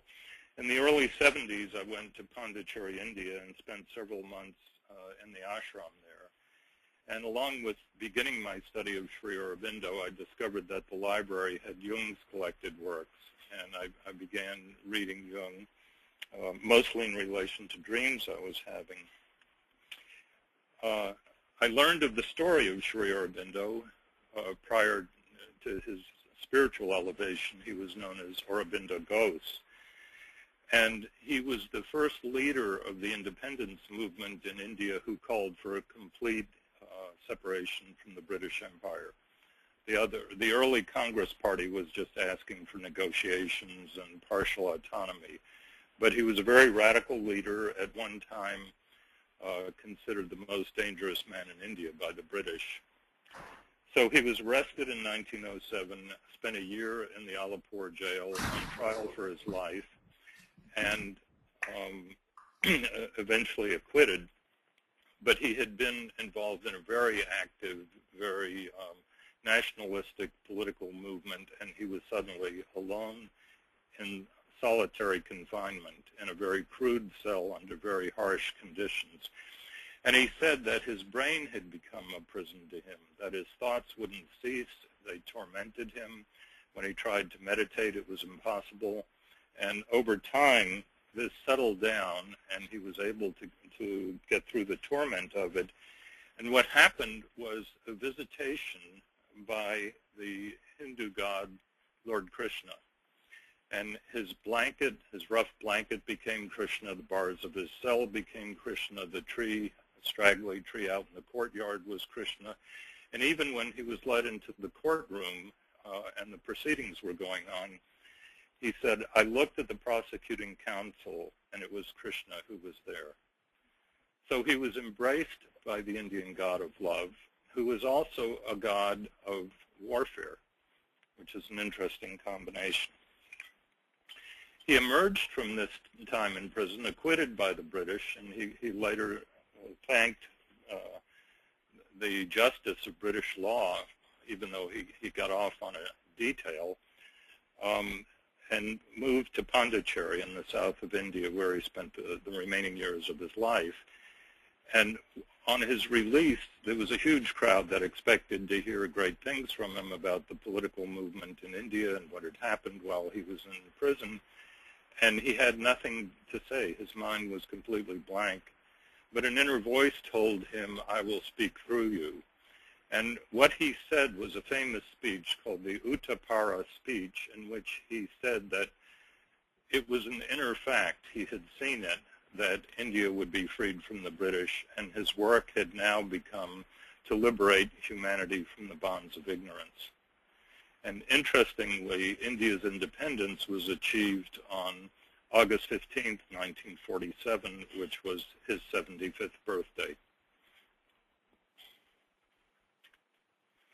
So I came back from this trip to India and got into Jungian analysis with Dr. Joseph Henderson, and I kept having a recurring dream that I was traveling back from India and I got stuck in the Middle East. The plane had to land there and there wasn't refueling, or there were problems with the trip. And at first I thought this must have to do with some mythology or some need of my soul to fully migrate back into American culture, which I was having a hard time with. I thought it might be the Osiris myth and looked into that for a while. I explored my own Jewish roots, which I had neglected while I was in India. And finally, I had a dream that my analyst was completely green, that his skin was green, his eyes were green, his fingernails were green. And he interpreted this dream initially at a sort of a psychological types level, attributing the green to the sensate function, and said I was projecting that on him and what a good thing. But that didn't satisfy me, and I came back the next week and I said, there's more to this dream. I don't understand it, but it feels to me like a numinous dream. And he said, well, there is something in Jung, I can't remember, it's volume 5 or volume 9, about the green man in Islam. So I went back to my office and opened volume 5, which I happened to be reading at the time. And the story of Hutter, the green man, was on the next page. So I wanted to tell you a little about this figure, because this is what eventually drew me to Sufism. Hutter literally means the green one, representing the freshness of spirit and eternal liveliness. Green symbolizing the freshness of knowledge, quote, drawn out of the living sources of life. Oh, okay. Hutter, by the way, it's K-H-I-D-R, but the correct Arabic pronunciation is Hutter. Hutter literally means the green one, representing the freshness of spirit and eternal liveliness. Green symbolizing the freshness of knowledge drawn out of the living sources of life. Whatever the source of this green may be, it has come to symbolize the benign presence of the divine wisdom, as imparted by the divine himself to Hutter and to the Prophet Muhammad. Quranic commentators say that al-Hutter, the green man of pre-Islamic lore, is one of the prophets. Others refer to him simply as an angel who functions as a guide to those who seek God. And there are yet others who argue for his being a perfect wali, meaning the one whom God has taken as a friend.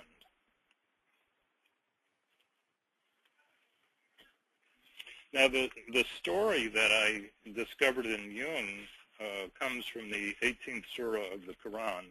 And I can't go into the whole thing, but the gist of it is that Moses is traveling with his servant Joshua on a journey. And Moses says, I will not cease to wander until I have reached the place where the two seas meet, even though I journey for 80 years. And what happens is when they come to this place where the two seas meet, this mysterious figure appears who is Hutter, and he tells Moses says, I want to travel with you, I want to learn from you, I want to study with you, and Hutter says, you will not be able to endure me. And what proceeds to happen is a number of situations. Hutter buys a boat from some people, and as they're crossing the sea, he drills a hole in it and sinks it. And Moses says, why are you doing that? And Hutter says, see, I told you. You won't be able to put up with me. Of course, I thought this was about what my analyst was doing with me, but and then there's a story where there's a young man, and it turns out he's blasphemed or something. But anyway, he's actually killed by Hutter, and Moses again questions what Hutter is doing. And what the interpretations of this that come from the Quranic commentators are all kind of stilted. You know, like the young man was not a believer, and Hutter was doing a favor to the parents so they would have another child. I mean, it doesn't really hold much meaning, but the Sufi interpretations are wonderful and much more mystical. And according to the Sufis, Moses represents the law. He's the knowledge of the law. He's the knowledge we have in our heads. But Hutter represents the knowledge that comes from the heart and from the direct experience of life. And this is obviously highly valued. And by the way, I noticed when I found this picture that there are two fish in this bowl. There's a fish in the story of Hutter, but the two fish in the bowl reminded me of Jung's work in Ion about the age of Pisces.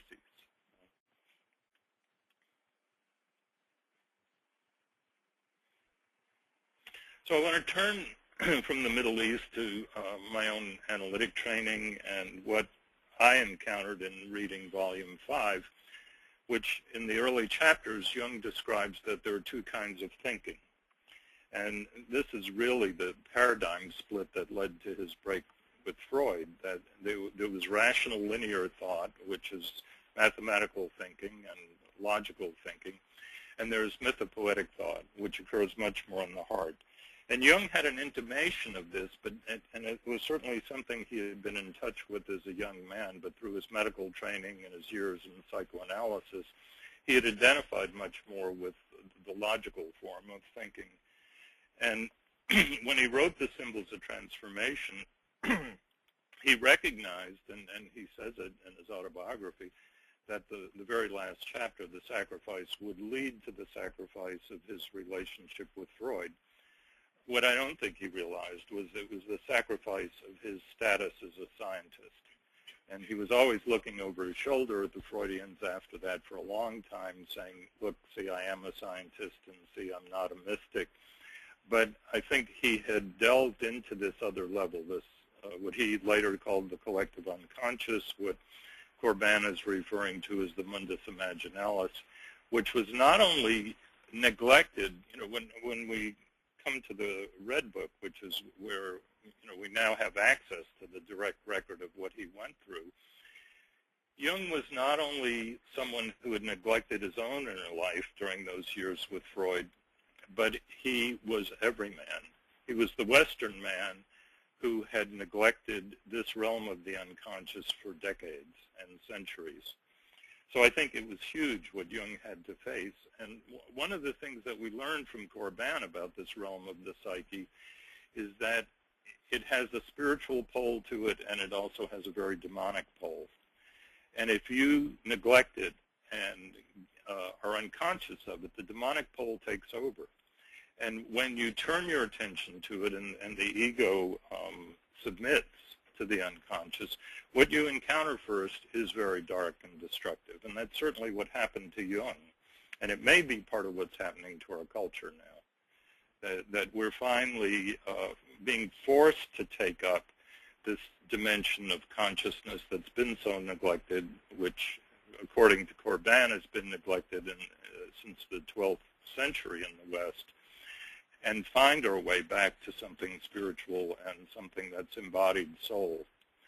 And I think you can just look around and see it, all the Eastern approaches and the interest in different kinds of Buddhism and interest in yoga and shamanism, and it's just one after another. These are things that are catching the collective imagination now because they all take us back to this level. So Jung's first experience in the Red Book I have called the fall. He is sitting at his desk. He's very anxious. He's had these dreams of the either blood flowing over Northern Europe or an ice age returning, which is all the terror that comes up when leaving the rational world, if that's what you've been living in. He says, and this is quoting from the Red Book, I am still a victim. By the way, he's speaking here to his soul. He's gone into the desert to seek his soul. And he says to her, I am still a victim of my thinking. When I can order my thinking to be quiet so that my thoughts, those unruly hounds, will crawl to my feet. So he's still trying to be in control.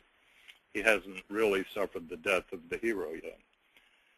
And then he goes on to say, let me lay my head on a stone before your door so that I am prepared to see your light. So he's begging his own soul to let him see within what's going on.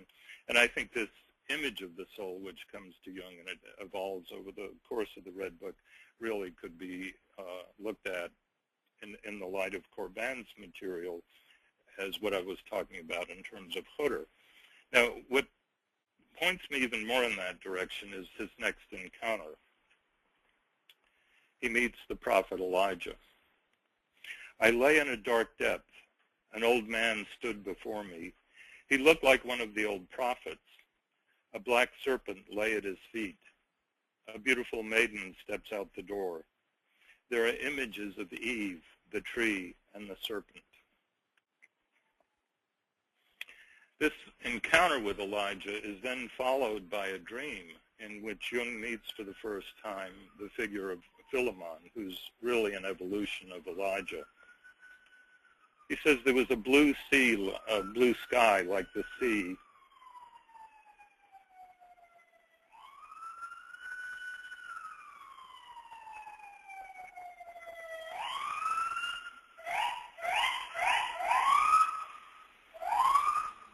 I don't think that was... Is that on your end, Richard? Yeah, that was on our end. Okay, thank you. There was a blue sky like the sea, covered not by clouds, but by flat brown clods of earth. It looked as if the clods were breaking apart and the blue water of the sea were becoming visible between them. And as this opening on the horizon occurred, the figure of Philemon, who was an old man with the wings of a kingfisher, flew, holding a key ring with 4 rings, flew across the sky, and this image just startled Jung. Now, what's always intrigued me about this is that it reminds me, it isn't exactly the same, but it reminds me of the image of the 2 seas, where the 2 seas meet, which is also where Hutter appears, where Elijah appears as Philemon. And the 2 seas, as we shall see later, are 2 levels of the unconscious, a higher spiritual unconscious and something that's more chthonic, more related to matter. But here we see Jung having had this experience and having been reinvigorated by his encounter with his own soul and standing on his own 2 feet. Now, I want to tell you a little about Hutter because it's important to make the connection to Jung's experience. As I said, it's Hutter in Arabic, Khezra in Farsi. There are a number of references to him in a variety of cultures. But in Hebrew, he's Elijah. And in Christianity, he's known as the Holy Spirit or the Paraclete. Here we see him as the prophet Elijah, and here as the Paraclete. And the description of him that comes to us from Korban, and this is a translation of Suravardi, one of the Persian mystics. Suravardi refers to him as the heavenly witness. He says, what the mystic, by virtue of his ardent desire, pursues and experiences is not a collective relationship shared by all alike. No, this relationship is unique, individual, unshareable, because it is a relationship of love. And he says it's not a filial relationship like most people's feeling about God or the divine is it's something parental. This is actually a love that resembles a marital relationship. So where the 2 seas meet, where the higher unconscious and the lower unconscious meet in the mundus imaginalis, is a very important place.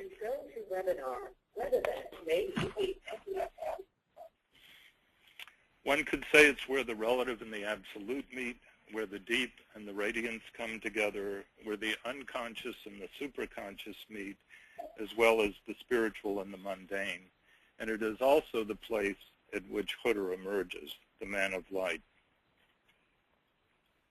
So doing this work and discovering these things gave me a whole different feeling for the experience I had in those dreams of the Middle East and where the 2 seas meet. I'll just tell you briefly about Henri Corbin. He was born in Paris, died there, lived to be about 75. And as a young man, his mother died when he was 6 days old, and he had an exquisite sensitivity to music. He was a precocious musician as a child, and he also had an amazing capacity for languages. He knew Greek and Latin as a schoolboy, and when he was in university, he learned Sanskrit and Arabic at the same time. He was a Thomist philosopher initially, but he became interested in Heidegger, and he translated Heidegger into French and later Karl Barth. So he had his credentials as a Western Christian philosopher, but what really fascinated him was his encounter with the mystics of the Near East. His professor at the Sorbonne gave him a copy of a treatise by the 11th century mystic Suravardi, and he says, through my meeting with Suravardi, my spiritual destiny for passage through this world was sealed. The other important figure in terms terms of what's been translated of his work into English is Ibn Arabi. And this quote that I puzzled Tom with, and I still puzzle about, is something that Ibn Arabi said, and I'll try to unpack this for you. It's a little complex and a little bit like a Zen koan. I'll read it and then I'll give you the context. Yes and no. Between the yes and the no, spirits take flight from their matter and heads are separated from their bodies. Now, this story comes from Corban, and what he tells us is that there was a conflict within the spiritual philosophers of the Middle East during this time, of the 12th century. And Ibn Arabi came from a tradition that included Avicenna, who considered themselves Neoplatonists, and they believed in this realm of the soul. And it was part of their spiritual experience, part of their active imagination to explore it. And the Spanish philosopher Averroes translated Aristotle from Arabic into Spanish. And what I didn't know until I started reading this is a lot of the ancient Greek material, including Aristotle, was not really known in the West. So you could say that Plato and the Neoplatonics had a tripartite system. There was spirit, there was soul, and there was matter. The Aristotelian system was much more dualistic. It was spirit and matter. And what happened over time, as Averroes' point of view won out and was taken up by Aquinas and eventually came to us through Descartes, it came into Judaism through Maimonides. The Catholic Church adopted it at an ecumenical council in Constantinople, is that spirit became mathematical truth, while the body and the earth became the object of study, rather than the soul enlivening and holding the two together. And this resulted in the loss of the mundus imaginalis in the West. And this is what Corban is referring to when he talks about the great disjunction. And we're living with the consequences of this. I know this sounds very theoretical and philosophical, but it actually affects how we live our lives and how humanity has evolved in the West. And because Western culture is in large part taken over the world, it's the world we live in. All the arguing back and forth about the polls and statistics and the unemployment rate, all of that is this dualistic Aristotelian model. And what gets left out of it is the soul. And so my plea is to pay attention to your own soul, to your own dreams, and to your own mundus imaginalis. Among other things, Ibn Arabi, let me tell you the story of the encounter between Ibn Arabi and Averroes, as that is central to what I'm trying to explain. This took place in southern Spain, and as a young man, Ibn Arabi had had an inner illumination, not transmitted by any books or any teaching. And Averroes, who was an Aristotelian, knew that such a thing was talked about, but he had never seen it. So Averroes, who was the older man, sent a message through Ibn Arabi's father saying, I hear about your son and the illumination he's had, I'd like to meet him. And so Ibn Arabi, he describes himself as a beardless young man, goes to meet the old scholar, and Averroes gets up from his table and spreads his arms and has a big smile and greets him and says, yes. And he's so happy to see him. And Ibn Arabi replies, yes, and they embrace. And then, seeing the expression on his face, Ibn Arabi says, no. And so to summarize, what happens is the color goes out of Averroes' face. He looks pale. He looks on the edge of fainting. And he says to the younger man, Ibn Arabi, he says, have you come to the same conclusion from your experience that we have arrived at from speculative philosophy? And this is the answer. So Yeah, what Avaroje says is, what manner of solution have you found through divine illumination and inspiration? Is it identical with that which we obtain from speculative reflection? I replied, yes and no. Between the yes and the no, spirits take flight from their matter, and heads are separated from their bodies. Now, there are many levels to this. It really is like a koan, because Avicenna, who was the predecessor of Ibn Arabi, had been beheaded, and there were other mystics being beheaded for heresy in the Middle East. The spirits taking flight from their matter is that there's nowhere to go. There's a loss of soul. And what Ibn Arabi is trying to teach the older man is how essential it is to have this as a direct inner experience and not just as book knowledge. Now, I think in terms of our modern psychological view of this, we suffer from our heads being separated from our bodies. We suffer from a kind of dissociation where, you know, what 538.com said this morning is reality. We believe it. It's statistics. It's numbers. And we lose something of our inner being. And so I think it's very germane to our current dilemma.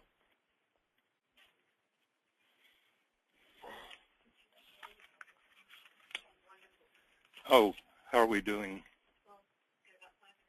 Okay. All right. Well, let me skip ahead then. I just want to briefly say something about the role of the Earth Angel and give you an experience of that.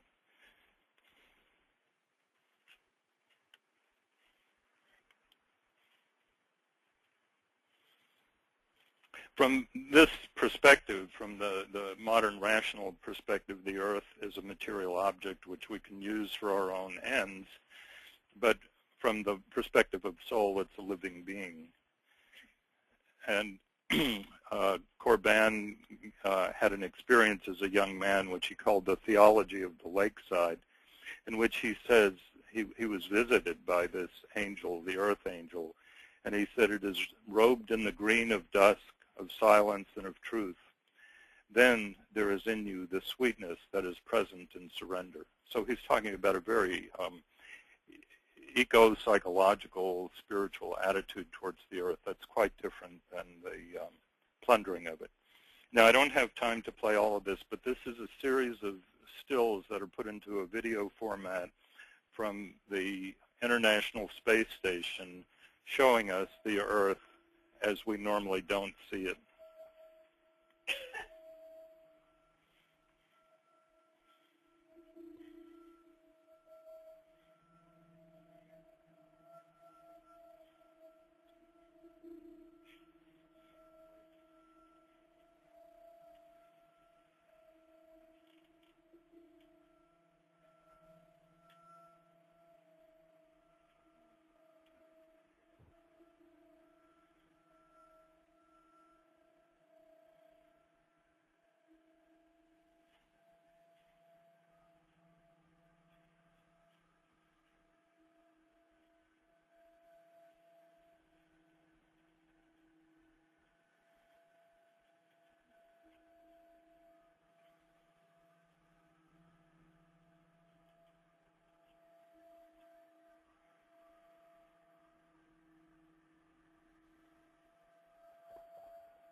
Well, I'm sorry we don't have time to see the whole thing. but I think it gives you a different feeling about where we live. I'm going to skip through this next part, which is about Jung having a very similar vision of the Earth when he almost died in 1944. And I just want to end with a comment about annihilation, because that's where I started. That what we are afraid of is annihilation, and there is a spiritual form of annihilation that we know from Sufism and from the Indian yogas. In Islam, it's called fana filah. It's the annihilation of the ego into God. And I think Jung faced that in his near-death experience. The world hangs on a thin thread, and that is the psyche of man. Nowadays, we are not threatened by elementary catastrophes. There is no such thing as an H-bomb. That is all man's doing. Yeah. We are the great danger. The psyche is the great danger. What if something goes wrong with the psyche? Yeah. See?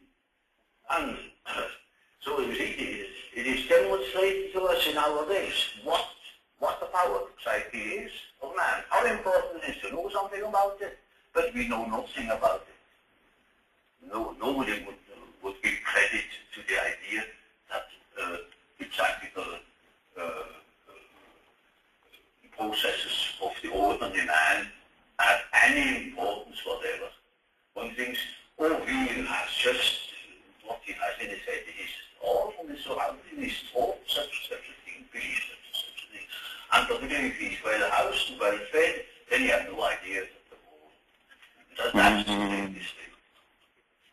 Because he is just that as which he is born, and he is not born as a tabula rasa, but as a reality.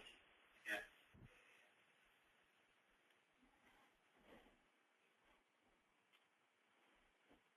I'll just conclude by saying that within the Mundus Imaginalis, the Sufi mystics talk about there being an orientating goal, a point of reference, which is sometimes called the symbols of the north. It's the celestial pole. In spiritual language, it's the absolute. And I think it's an enormous contribution to Jungian psychology because it takes into account the fact that the self, the ultimate goal of the psyche, is connected to something spiritual, which we can say is beyond psyche and beyond world. And so I have an imaginary meeting of Jung and Henri Corbin in the spirit world as Elijah representing Jung and Hutter as Corbin. And Jung says the world hangs on a thin thread, and that is the psyche of man. And in my imagination, Corbin replies, yes, and the human psyche hangs on a thin thread, which is the celestial pole of the Mundus Imaginalis. Thank you.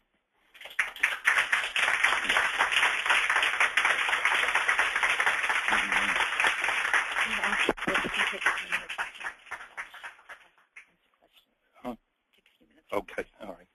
So it's okay with everybody. We'll hang out for a few minutes so Richard can take a couple of our lunch time so Richard can answer questions. Everybody okay with that?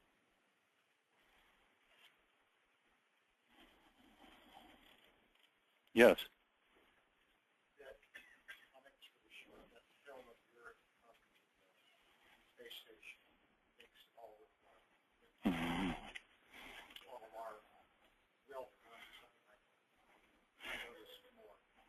Well, and what I should tell you, I didn't say it, is the sound.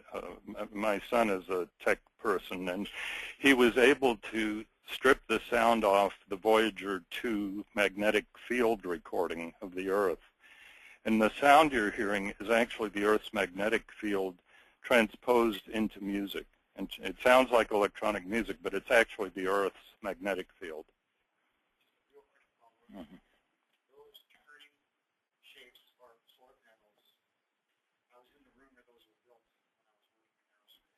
Each of those is probably about 100 feet long, by about 30 to 40 feet tall.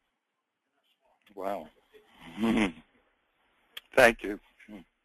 Anyone else? Yeah.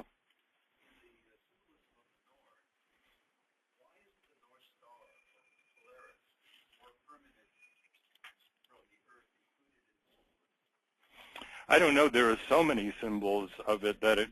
Oh, why isn't the North Star included in the symbols of the North? I think it's a really good question. I actually wondered about it too. The more common ones are the celestial pole or the vertical axis, and also the black sun, which finds its way into alchemy and into Jungian thought. But the pole star is not included. There's a mountain in northern Iran that is also Hercula, that's also referred to as one of the symbols of the North. Anyone else? Yeah. From Aurobindo and the idea of the descent of the superconscious, Mm-hmm. do you see the green as that sort of evolutionary accomplishment?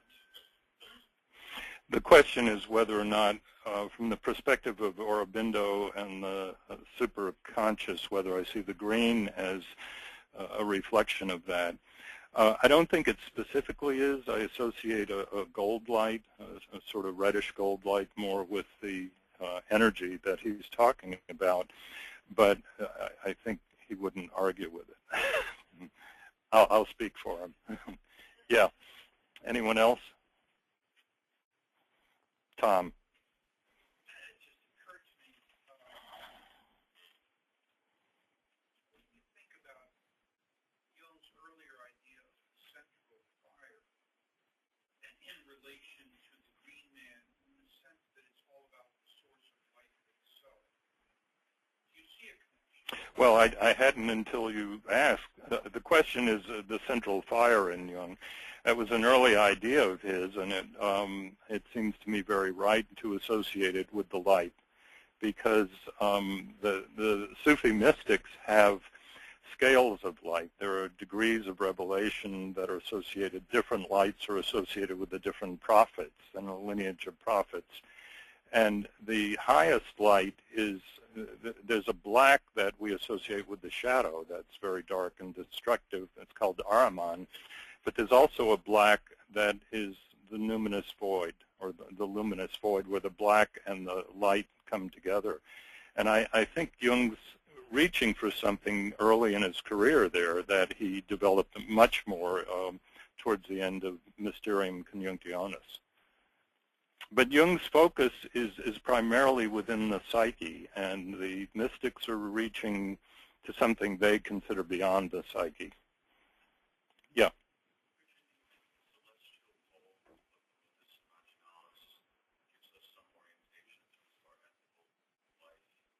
Oh, I think very much so. I think what Corban was saying about the development of personhood is very much an ethical question, that how we live our lives over time, I mean, it's very much like the Buddhist notion of karma. That as we cleanse karma, as we develop positive karma, we become more of a person. And that is an orientation. Having some, whatever the image. I mean, I think if it's the polar star, it's great. It's whatever image or experience you have that is a good that includes the shadow. I think there's the yes and the no. There's the good of the good and evil, and then there's a higher good. There's something beyond that that can hold the shadow, and I think that's what they're talking about.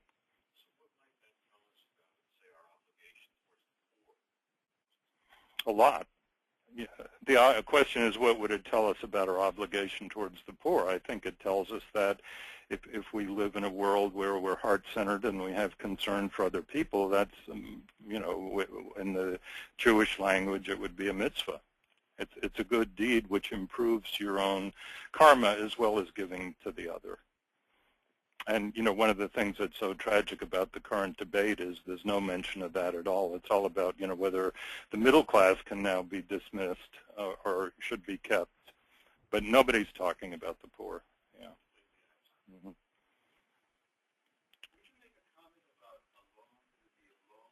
You briefly showed that slide. What importance does that have in psyche today? Well, what Corban is referring to there, and it's the republication of his book on Ibn Arabi. Bollingen republished it under that title. It's the total turning within towards this inner being. It's a complete experience of immersion in it, and there are Sufi mystics, the famous one being Hallaj, who was also martyred, who had this experience of becoming God, and he went around saying it, which got him in a lot of trouble.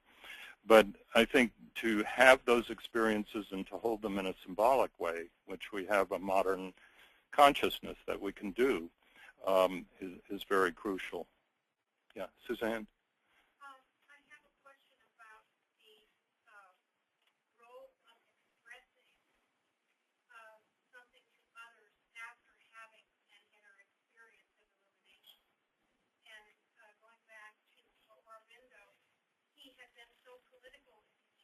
And then he had the jail experience.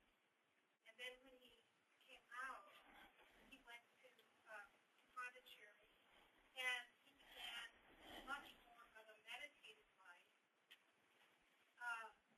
But I think eventually he put his poetry, and he did express himself. And my question is, what does Corban or any of these ancient mystics, what do they say about the role of expressing the experience? For example, this reference to the man who had a union with God, and he told someone about it, and then he was killed. Is there any ethical, is it given from the inner experience whether you should or should not express it? Well, the question is about whether you, once you've had this kind of an inner experience, whether or not to express it. I think that's probably highly individual, but Sri Aurobindo's collected works are much longer than Jung's. I mean, he wrote, I always wonder what these guys would have done if they had laptops. This was all handwritten, and it's amazing what it covers, including political questions. And he came out of seclusion to support the Crips' solution to avoid the Indian partition. He came out of seclusion to unite the British people against Hitler because the British had been their enemies, and there were a lot of sympathizers to Hitler, who, Indian people who knew nothing about what Hitler really represented. So he didn't withdraw from politics completely. Corban did. And interestingly, Corban was invited to the Aranos lectures to replace his predecessor, who had been his professor at the Sorbonne, Louis Massignon. Massignon got in trouble because he refused to not talk about politics at Ascona. And the rule was you don't talk about politics because of the war and things were too dangerous. But Corban was completely apolitical, and it's a weakness in his work. It's very hard to translate what he's doing in this inner way into the outer world. Yeah, can I take one more, Naomi? One last question. It's flipping the whole thing over. But one of the things that's so troubling about our collective life today are the different kinds of people making claims to have a particular relationship to God. And I know you're not talking, I know this talk is not about those people, but we are confronted with the problem of all people who do make claims. Tom, that's a question on a silver platter. Can I take 2 minutes? Tom is asking about people who make claims, religious and spiritual claims, and that we're confronted by them, and sometimes confronted by them through super PACs and political agendas. One of the things I had hoped to include was something about the evangelical movement in the U.S., because I think the need in the human psyche for this inner guide for Hutter is so strong, and there are so many people who are now being drawn to church movements that tell them you have a personal relationship with Jesus. And it's very, very hard to separate out the people from whom that's an authentic spiritual experience and is enriching their lives and what they give back to society, and people who are just being manipulated by it because it sounds good. And I think one way of telling the difference is if it's at the level of this statistical Aristotelian logic that it sounds good to me or it gratifies my narcissism, it doesn't ring true. But you do meet people for whom it's an authentic spiritual experience, and I don't know how you judge that. But I think both exist, and it's certainly a huge question. I was going to talk about how Bush Sr. almost lost the Republican nomination in 1988 because Pat Robertson had mobilized that, and Bush Sr. brought in Bush Jr. to go talk to the religious right for him because he knew the language. And one of the things in the tradition in Islam is that if you become a disciple of Khudr, you are bonded to all the other people who share that experience. So you can imagine somebody who's feeling born again. It's like anybody who speaks that way, including George W. Bush is one of our guys, and you don't really care about his economic policies or whatever, wars or whatever, because he represents that to you. So thank you for asking. Yeah.